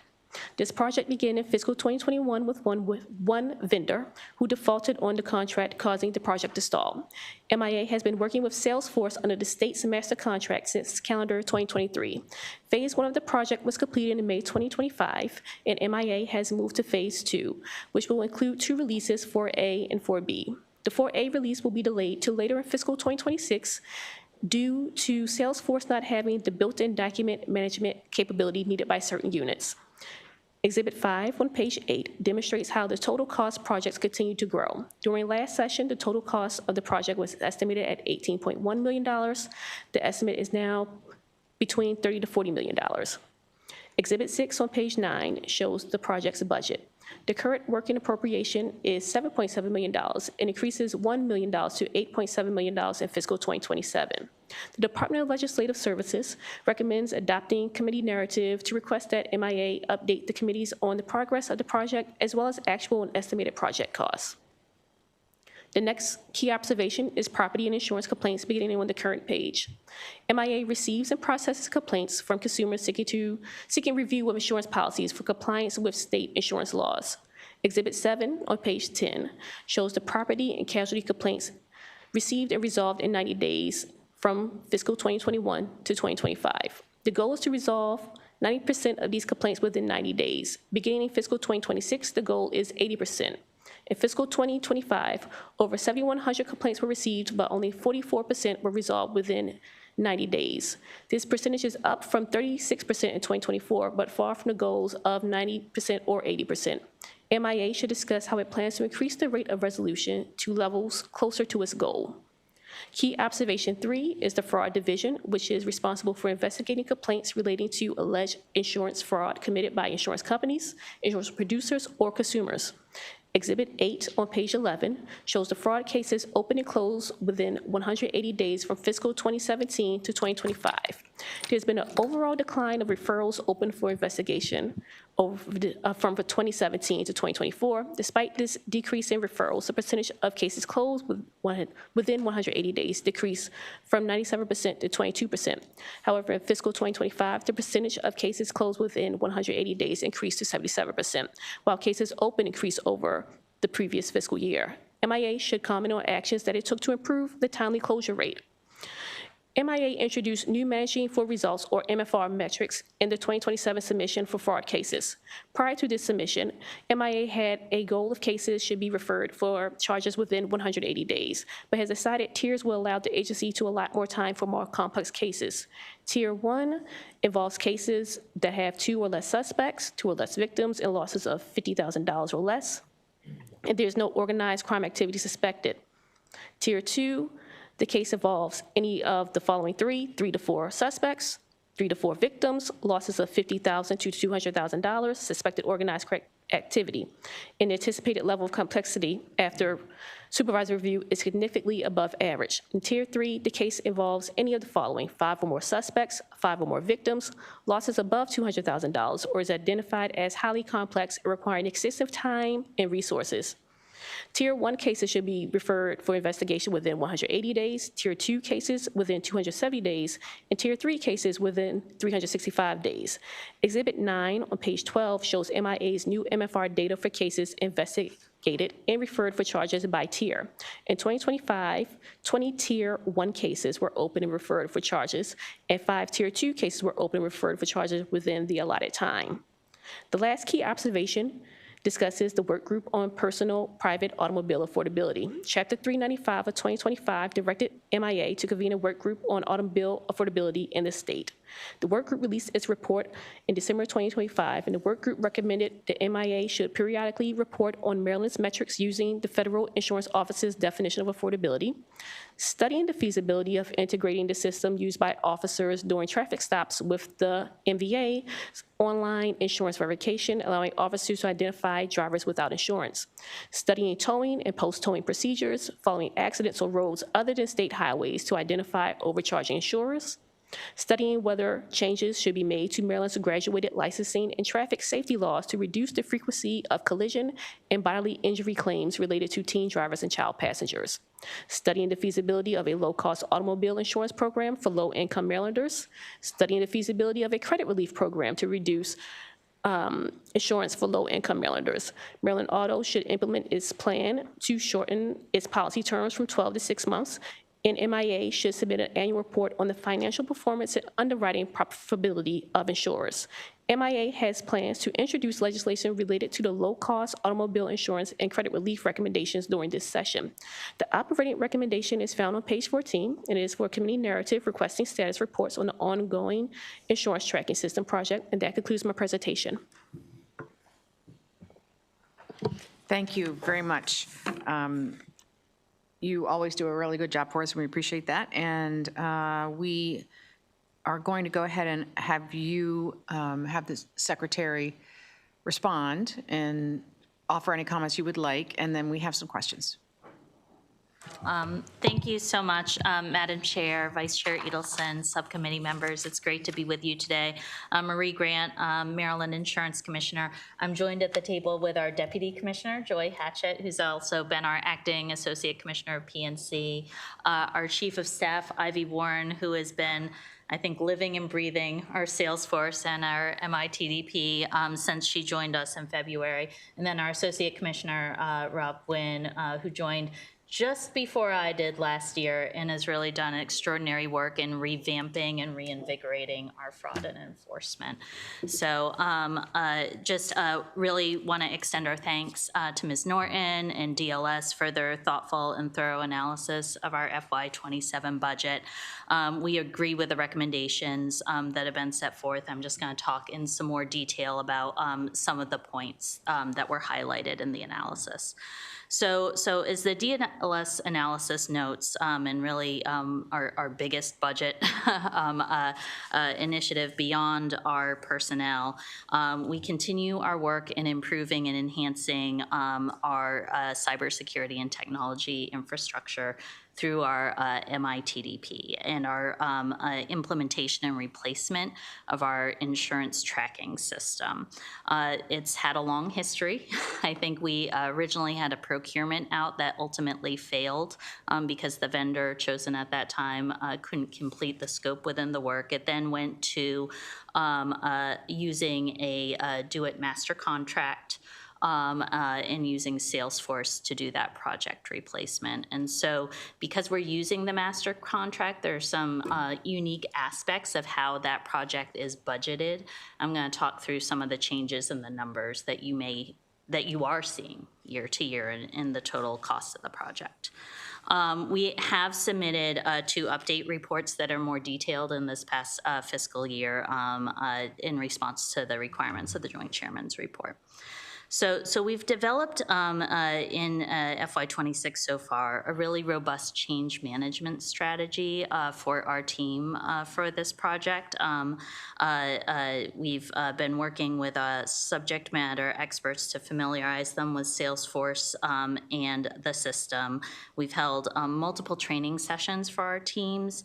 We've been working to integrate some of our data systems with the National Association of Insurance Commissioners data systems, which are critical to our work. And we've finalized the design and testing for data migration of our legacy systems. Since I joined the MIA, making sure that we have the right staff in place to monitor this work and ensure that it is done producing a quality project as well as on budget has just been a key priority. So Ivy Warren, our Chief of Staff, joined in February, and the bulk of her work has been day-to-day oversight, but we also have a new IT director. We have hired a contractual project manager, and just recently we brought in a Salesforce developer to ensure that we are moving away from the MITDP and into the operations and maintenance stage of this project.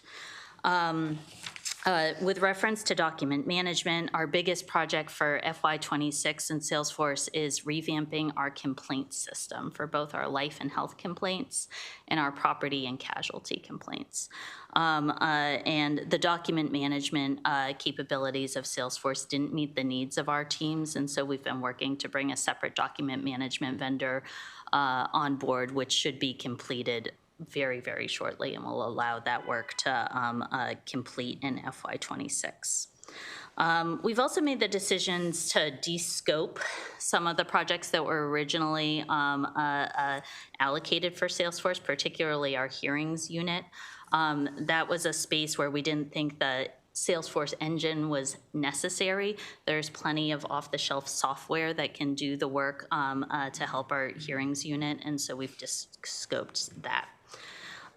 The total estimated budget for this project of all the money spent to date is through, and then through FY27 is $29.8 million. That includes the estimated budget for the project through 2026. It also includes the estimated $8.7 million expected to be spent in FY27. When we were with you last year, there are two key pieces that are different from the FY26 numbers. The first is that FY26 number in the budget analysis did not cover a budget amendment that was approved for FY25. The second, it did not include our FY27 budget and projection. The reason you see that $30 to $40 million number, what I just gave you adds up to 29.8, is that the 30 to 40 million also budgets for an outer bound of closeout spending in FY28. We brought with us today a spreadsheet that really lays out in great detail our initial budget amendments that were approved for FY24 and 25, and what we anticipate through the end of this budget. But what I also want to say to you is these are outer bounds for 27 and 28. In commitments, we do not anticipate going over those numbers. Can I just interrupt you for 1 second so we make sure that we understand what you just said? Yeah. Did you say that when we were together this time last year, we, at that point in time, the $5,181,000 budget amendment was not included in your projections? It was included in our projections. It was not included in the budget books and DLS testimony. It was actually part of our testimony that we put a correction in as part of okay. our And discussion with when you. was that? When did that budget amendment actually get approved? FY25. In It was, I believe it was in the early fall of 24. It was right around the time that I started. And the year before that, there was another budget amendment? Yes. And that was approved mid-year sometime? Yeah. Okay. And the other number that wasn't in last year's budget was the projected 2027 8.7 million? That's right. And the 28, the FY28 closeout estimate. Yeah. Do you expect to have any budget amendments in FY '26? I do not. Can I you do not. promise? I can promise. Okay. We may have some more questions on that, but please continue. Yeah, thank you. So just in conclusion on the MITDP, we, our support and are in agreement with the DLS recommendation. Understand this is an area of great interest to the committee. Happy to talk to you about what reporting makes sense for the future. We do also continue to meet with Do It. We have oversight through Do It and have routine monthly reports with Do It. I'm going to turn now to our P&C complaints and some of the data highlighted there. Next, I'll talk about P&C complaints and fraud, and I think both of these units and areas are examples where I think getting the right folks in place, getting the right processes, and then getting the right technology in to help are key to improving our processes and our work. So first of all, DLS recommended that we discuss how we plan to increase the complaint resolution to closer to levels of 80% of complaints received within 90 days. So we are not meeting the MFR goals for property and casualty complaints currently. However, I do want to emphasize that this is a unit that has made tremendous strides in the past year. So in fiscal year 25, this unit closed over 8,700 complaints compared with 5,100 in fiscal year 24. So that's an over 70% increase that has real meaning for Maryland consumers, an over $3 million increase in monies recovered. That was accomplished through a lot of hard work. It was bringing in extra resources to help that complaints team. It was taking a look at the processes that they were using to process complaints and getting into some real improvements and reorganizing the unit ultimately. So they've really done a terrific job. They are on pace to have that rate so far this year. We think Salesforce and the new complaint system, I think for a little while it may slow us down as folks learn that new process, but ultimately that's really going to be what helps us meet our MFRs and help get out of the backlog that this unit has seen in complaints and resolutions over the past several years. So as noted, moving on to insurance fraud, as noted by DLS in its analysis, this is our unit that's responsible for investigating complaints relating to alleged insurance fraud committed by insurance companies, insurance producers, or consumers. Fraud is a real problem in the insurance industry and really adds to everyone's premiums and affordability challenges, so it's a critical priority for this team. Here is an example too where I think getting the right folks in and then getting the right technology has really moved the work of this unit forward. So under Associate Commissioner Gwyn's leadership, we've brought in a number of new hires and leadership, reorganized, but this is also a unit that has implemented Salesforce and in fact did so last spring. And Salesforce has really helped this unit to reform how it was doing referral intake and just boosted efficiency and speed and how they are able to review and solve their cases. So we're hopeful that the success that we've had in the fraud unit and some of our other units that have implemented Salesforce to date will translate over to our complaints processes. The last thing I'll comment on in testimony, and then of course happy to answer any questions, is just the tremendous progress we've made this year in recruitment and retention. The MIA is a specialized agency. Our folks really have to have specific background and knowledge to meet the qualifications for many of our positions, and we faced challenges in recent years in attracting qualified candidates. But I think we've had tremendous success in recruiting this year. Property and casualty always does remain a particular challenge, but we've made great improvements there as well. So another, to close us out, just part in relation to recruitment and retention, we're also doing a lot of work in sort of building the workforce, the insurance workforce, and hopefully our workforce over time. We've reinvigorated our Workforce and Education Initiative Advisory Committee. So quarterly, last year, we convened insurance companies, community organizations, colleges, and public school systems to discuss training needs and opportunities in the insurance industry. And we also had a tremendously successful internship program that we worked on with the NEIC Foundation this past year, this summer. So again, it's a privilege to be able to work with this great agency, and happy to answer any questions you have. Great. Delegate Harrison. Attempt to, I guess, put some of what you said and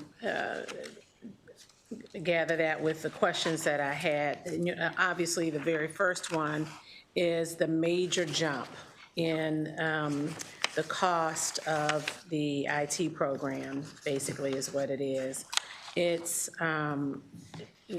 going from 18 million to 30 million, 30 to 40 million in one calendar year is shocking, when we see that. And I think that you were explaining it.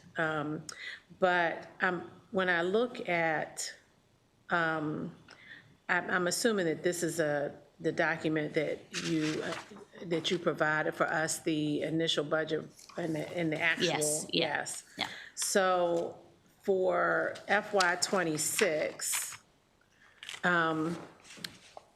the budget was 7.6 million, but you've only spent 3.7. That's to correct. date. Yep.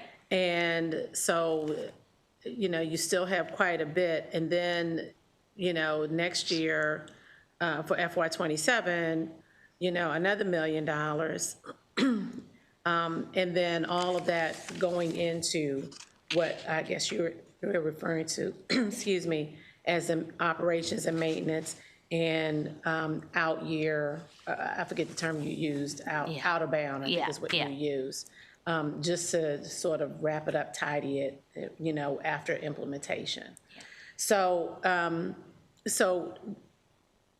do you expect before FY26 is over to expend the remaining approximately 4 million on that? Can you just kind of walk through some of that, please? Yeah, absolutely. So that 3.7 makes me feel good, and I'll tell you why, because it is it's a measurement of the money we've spent through December. It's a little less than half of our total budget for FY26, and so that tells me that we're operating a little bit under budget, which is where I'd like to be.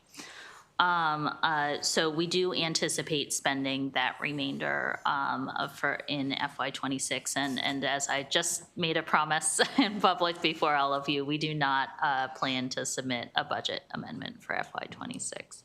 I would say that our budget for $8.7 million for FY27 is intended to conclude this MITDP. It really is, I think, tying up those loose ends and refinements for the overall system. And that I think our hope there would be to come in less as well. That's an outer bound, not planning to submit any budget amendments for FY27. And then that FY28 estimate is currently really just an estimate right now, and it's an estimate to close out and bring us to that operations and maintenance. We are really day to day. I'd love to do all of that faster, sooner, and for less money, but that is our current budget for FY27 and 28. So 25, you were at 7.5, 26, 18.1, 27, the estimate of 30 to 40. What is still remaining to be completed to take us into to this 30 to 40? And then the 30 to 40, again, is basically implementation. Yeah, the 30 to 40 would be, yes, the entire implementation. And again, I think is that outer bound. I think, and I just want to say this again and clarify, the differences in the numbers that you've seen are in part because there were not necessarily out years included. And there were, I think, estimates included in earlier years that did not fully encapsulate the discovery and the work needed to do system replacement. But I think we are through that now. There's not going to be any more surprises with this project. This fiscal year, we are working through that complaints process and replacement, which is, again, our biggest work. It's our biggest challenge, and it's our biggest opportunity for improvement, frankly. For FY27, the exact scope of our work is still to be determined, but again, I think it's really sitting down and looking at what are those additional enhancements, refinements, making sure that all the document management integration is working well, any last production support, because again, we want to get out of this phase and get to that day-to-day where we are refining the system ourselves over time and bringing in the right staff to do that. Two more questions. So just as we started moving towards the fraud cases and you have the tiered system, what percentage, I mean, we see that you had cases that were open and referred, but at what is the percentage of those that are being closed?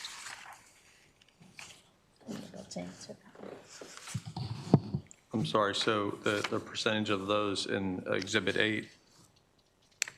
I was actually looking at 9, but Exhibit Okay, the 9. new tiered. So this is the first year we've provided these metrics for MFRs, and we're still trying to get a better understanding of these. So these criminal cases open and referred for charges within 180 days. That's a Tier 1. Tier 2 is 270, and Tier 3 is 365. These are cases that have been charged right now, but have not been closed. There will be additional work that would be done. So once they're referred for charges, there would be the judicial process. If that's a category that you would like us to provide, we could provide more information or even add that as a metric, as we're still trying to learn if we can capture all the work efforts we're doing. I think that would be a great idea for us to have that information. Yeah. As you're moving forward, to provide for us not only how many are referred, but the percentage that are actually being closed. Yeah, we'd be happy to do that, Del. You mentioned your educational processes that you're ramping up or moving back into. Is that actually the apprenticeship that is talked about under Appendix 1? So that is in relation to all of that, yes. We did report as part of our budget requirement last year on specific apprenticeship opportunities in insurance, and our Chief of Staff, Ivy Warren, actually led that work for us. So I might turn it to Ivy to talk about any highlights, but there are apprenticeship programs in insurance nationwide.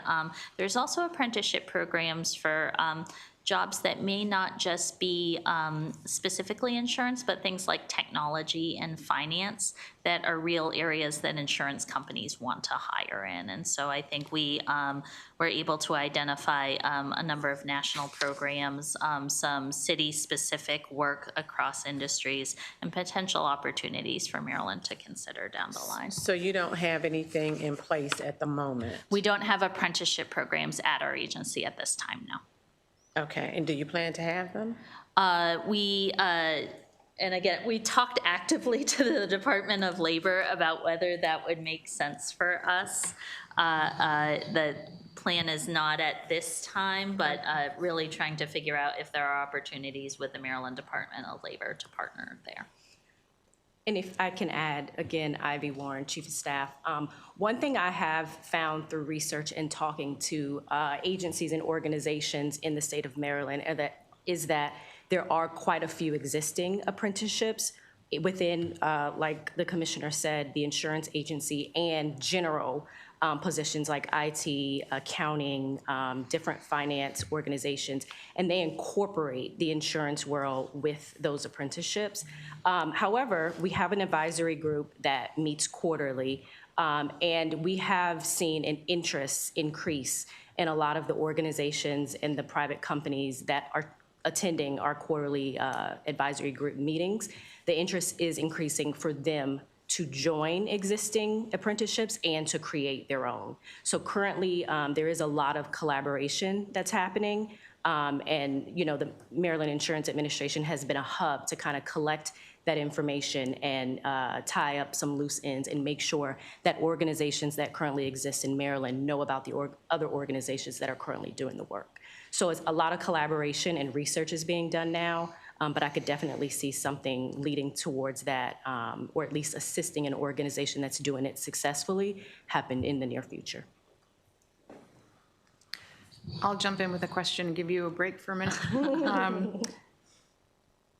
Just want to go back to the insurance tracking system chart. Thank you for providing this chart. It's very, very helpful. I just want to make sure I'm interpreting it right. Yeah. So you are projecting roughly $28 million in total cost through 2028? Yes. Okay. But you're also saying in the other document that you estimate the total cost, I guess beyond 2028, to be 30 to 40 million. So the 30 to 40 million, I believe, and we'll confirm, represents a do-it tracking of our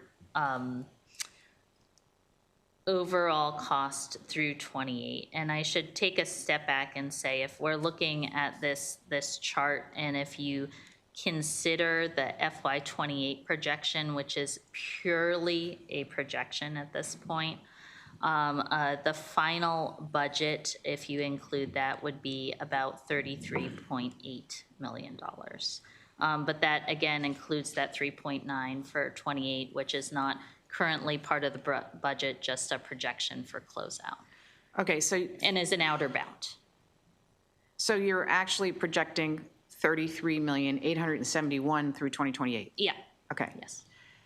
So what takes you to 40? I am not sure. Okay, so where can we get that information? We can work with Do-It to see where their projection We is really would coming like in to there. see that Yeah. because it's quite a difference, and Yeah. part of the issue with just our budget in general is unexpected costs. And we understand that this sort of program was mishandled from the beginning. You are fairly new to it, and I know you're trying to make the best of it, and you're doing a good job in doing that. But we still need to be accountable for why our estimates are, 30 to 40, it's a rather large range. We need to be accountable for those mid-year budget amendments, and you are telling us we're not going to have one this year, which is great. But, I mean, when those amendments came through, we did question them quite vigorously and weren't very satisfied with the answers at the time. In your June report, your JCR report, which is helping us to keep updated on this program, you talk about, or the department talks about phase 3. And can you tell us where you are with phase 3? So and the phases are confusing, Madam Chair. Well, let me give you a little bit of context. The last sentence in that report says, an updated projection for phase 3 has been submitted to Do-It's MDTP managers. However, this submission reflects preliminary estimates and is currently being refined. Did phase 3 get refined between June and January? Yes, that is the 8.7 FY27 budget. Yeah. Okay, so they looked at that phase. Yeah. and they increased that estimate? Yes. Okay. But you feel confident in the roughly 34 million through 2028? I do. Okay. I do. So what we'd like to know is what takes us to 30 to 40? If you can just provide that Yeah, to us, that would be absolutely. helpful. Do we have other questions? Delegate Edelson. Relatively different subject. Great to see you all. Thank you for everything that you do. In the JCRs for 2025, one of them was regarding rate assignment by zip code. You provided us a report on that. I know there's been pretty extensive discussion and analysis on that, and I appreciate very much the observations and conclusions in the report. Just wanted to sort of get a sense as where we stand today. What is the plan moving forward to sort of try to potentially implement some of those observations, conclusions? Where are we going from here? Yeah. Thank you for the question, Vice Chair Edelson. So with regard to Maryland Auto, which I think was really the focus of that zip code, and so to back up. I'm sorry, may I ask you to speak into that mic a little bit better? Oh, sure. Yeah.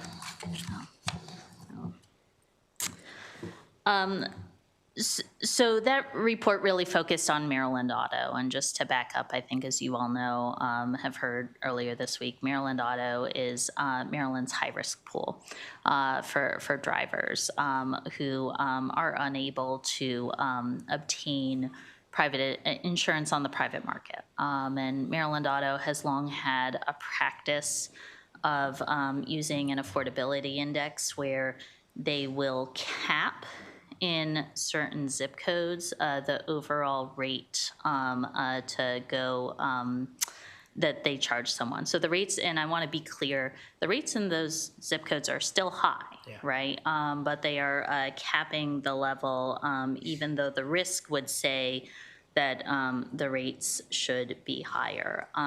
And the use of that affordability index over time has resulted in inadequacies in Maryland Auto's rates. And it's also a practice that is not specifically authorized by law in rate setting. And so we did issue an order a little over a year ago now to tell Maryland Auto to phase out the affordability index over time, not wanting to cause rate shock to consumers, and to bring its rates into compliance with Maryland law.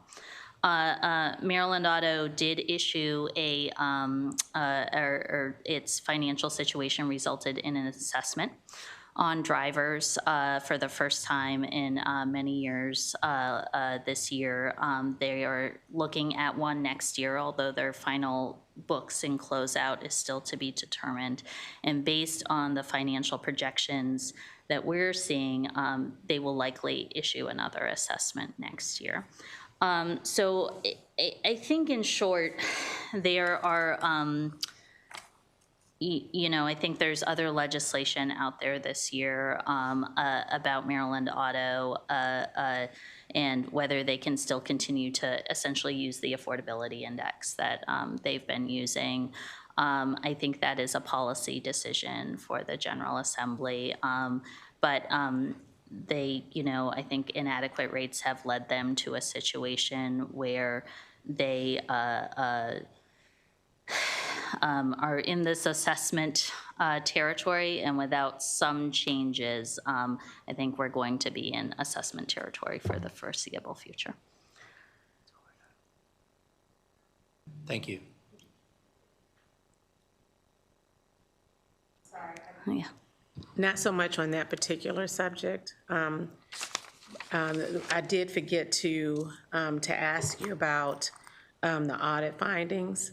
You've had 2 repeat findings, and then there are an additional 4. With your new IT system, do you expect that it will take care of those first 2 findings? Because it seems to me like they may be directly related to your outdated tracking system. That's one. And then the other findings, is there any status on correcting those? Having sat on or having, being a member of the Joint Audit Committee, we have a lot of agencies that come in with constant repeat findings. Yeah. And so we don't want that for you. I don't want that for me either, Delegate. And I don't have them right in front of me, so I want to follow up with you in writing. But I will say, I know one of them, the top one, the repeat one, has to do with premium tax collection. And how we are tracking between two different units, essentially, when we are doing that premium tax collection. That one has, thank you, not been addressed yet. It is not likely to be totally addressed through the Salesforce initiative, because it really does have to do with financial systems and accounting and how we're sharing information that way. I think much of the work in Salesforce will help to improve, but to really truly get there and get out of the manual processes that we've been working through, it may take something else to address that finding. But I want to let you know I'm committed to addressing that finding. It's really, really important, and I think that was the top finding in our audit. Yeah, because Yeah. you had it twice, and you Yeah. only get audited every few years. Yeah. And to have that, to constantly come up is just not acceptable. I agree. And so then for the other findings, it would be great to know your status and what you're planning to do to address those, so that at your next audit, and we're here at budget, we don't see repeat findings. Yeah. Maybe new findings. Hopefully not new findings, but they always find something. Well, yeah, I mean, and that's what audits do. Yes. But certainly not repeat findings. Yeah. We'll get that information to you, Delegate. Thank you. Thank you, Delegate Harrison. I would like to follow up on Delegate Edelson's questions. So we did have Maryland Auto in here yesterday, and what we learned was, I believe these numbers are about right, that the assessment for this current year was around $14 million, and the projection for next year was around $19 million. So that is a reflection of the losses that the Maryland Auto is experiencing. And I think from what you said, that is in large part due to inadequate rates over the years. And I guess what I'm asking you is, if the MGA makes a policy decision to sanction the sort of the zip code affordability and process that they use, or some other affordability process that they use to keep rates lower for Maryland Auto consumers, what does that do to to Maryland Auto's results? So it will, if they continue to have inadequate rates and/or pricing in such a way that the rates are even more adequate, the losses will be greater over time, which will result in greater assessments to the rest of private passenger auto holders. So we could see 14 that grows to 19 to grow to some other larger number, and so on and so forth. When we asked Maryland Auto, and again, let's just be clear, our interest in this as a subcommittee is from an appropriations standpoint to protect the general fund. And in the past, we have had to assist Maryland Auto with funds from the general fund. So I guess what we're interested in doing is making sure that that doesn't happen. So we're curious, what other types of insurance solutions are there to providing coverage for Maryland's high-risk drivers? Yeah. So we are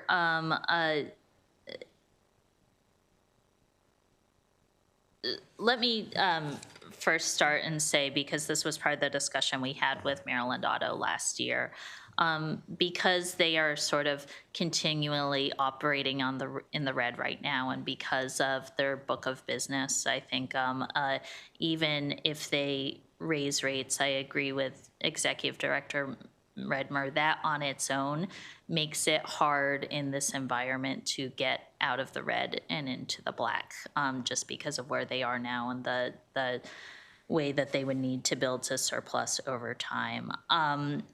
So potential, they may need a greater bump than the assessment formula gives them. That's one option. What other states do, we are unique in the country to have a state assessment. Other states use assigned risk pools. But I think we did a pretty thorough look at this. I think submitted a report towards the end of 2024 about how other states handle it, how other states look at, I think, also separate from high risk, low income options to support folks in paying. So that we'd be happy to share that with the committee, but there are certainly a number of policy options out there. I'm sorry, can you explain what you mean by assigned risk pool? Yeah, sure. So actually, I'm going to turn to Deputy Commissioner Hatchett to talk about assigned risk. So there are several other states that essentially are existing carriers that write in the private passenger auto space. They basically, if you're up, you get one of these people that have a higher risk factor. So let's say without auto insurance company A, you're up, you get this one. Auto insurance company B, you're up, you get this one. So they spread the high risk drivers amongst all of the people, all of the companies that are in that space. Lots of our neighboring companies, many of that's what they do, as opposed to having an insurer that was created for that purpose. So they share, just like in the health area where you share the risk, that's what other states have done to deal with this. So basically, the state says, if you want to operate in the state of Maryland, you're going to take turns on the queue of high-risk drivers. Yes. And each company takes their share. And how does affordability factor into that, if it does at all? So when it comes to the shared, I'm not sure how affordability works with that. Now, there are states that have looked in the low income options, and that's how they deal with this. And those states that have that low income product, I call it, they offer a skinny product. So what the benefits are and what the coverages are that we require, if you're a member of and you have insurance through the skinny product, you won't have the same type of coverage as other people, but that's how they bring the rates down. Okay, and that is still through the carriers? I think in California, I believe they actually manage that low-risk pool themselves. But I don't want to tell you incorrectly. I'd have to go back and look at how they manage it. How much time is needed if the state were to move away from Maryland Auto to assigned risk? I don't know the answer to that. We would have to look. A couple years? I would think, but I would have to really, what I'd like to do is to ask the states that have put this into, when you started, how long did it take and what things did you need to implement in order to do it. I'd like to do a deeper dive. Understood, and I would assume that it would be the Maryland Insurance Administration that would navigate that, correct? Yes. Not speaking for the commissioner, but yes.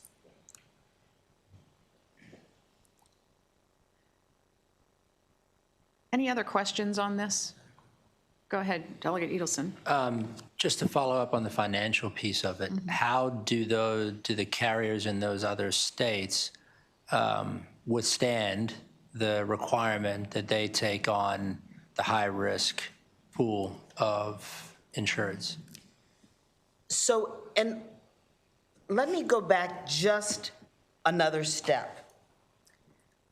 Originally, when Maryland Auto was created, it was created because none of the insurance companies wanted these risks.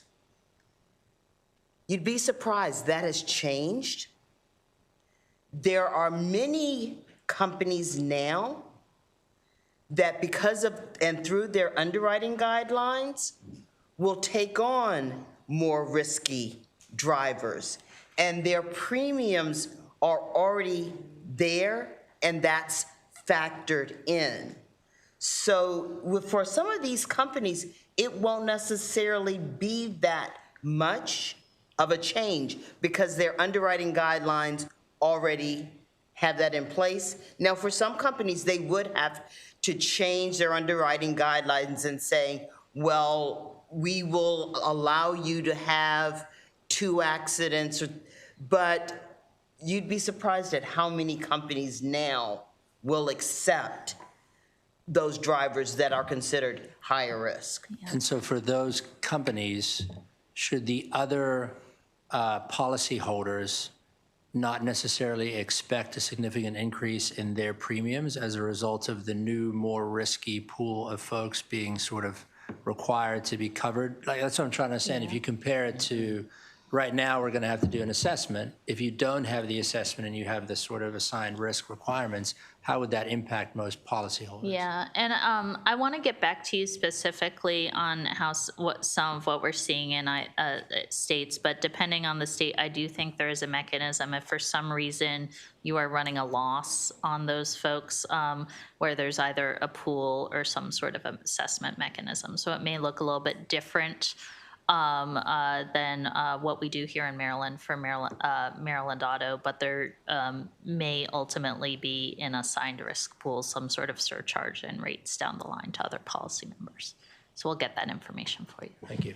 Are there any economies of scale for insurance companies handling the high-risk drivers as opposed to the state agency? I mean, in terms of costs, claims?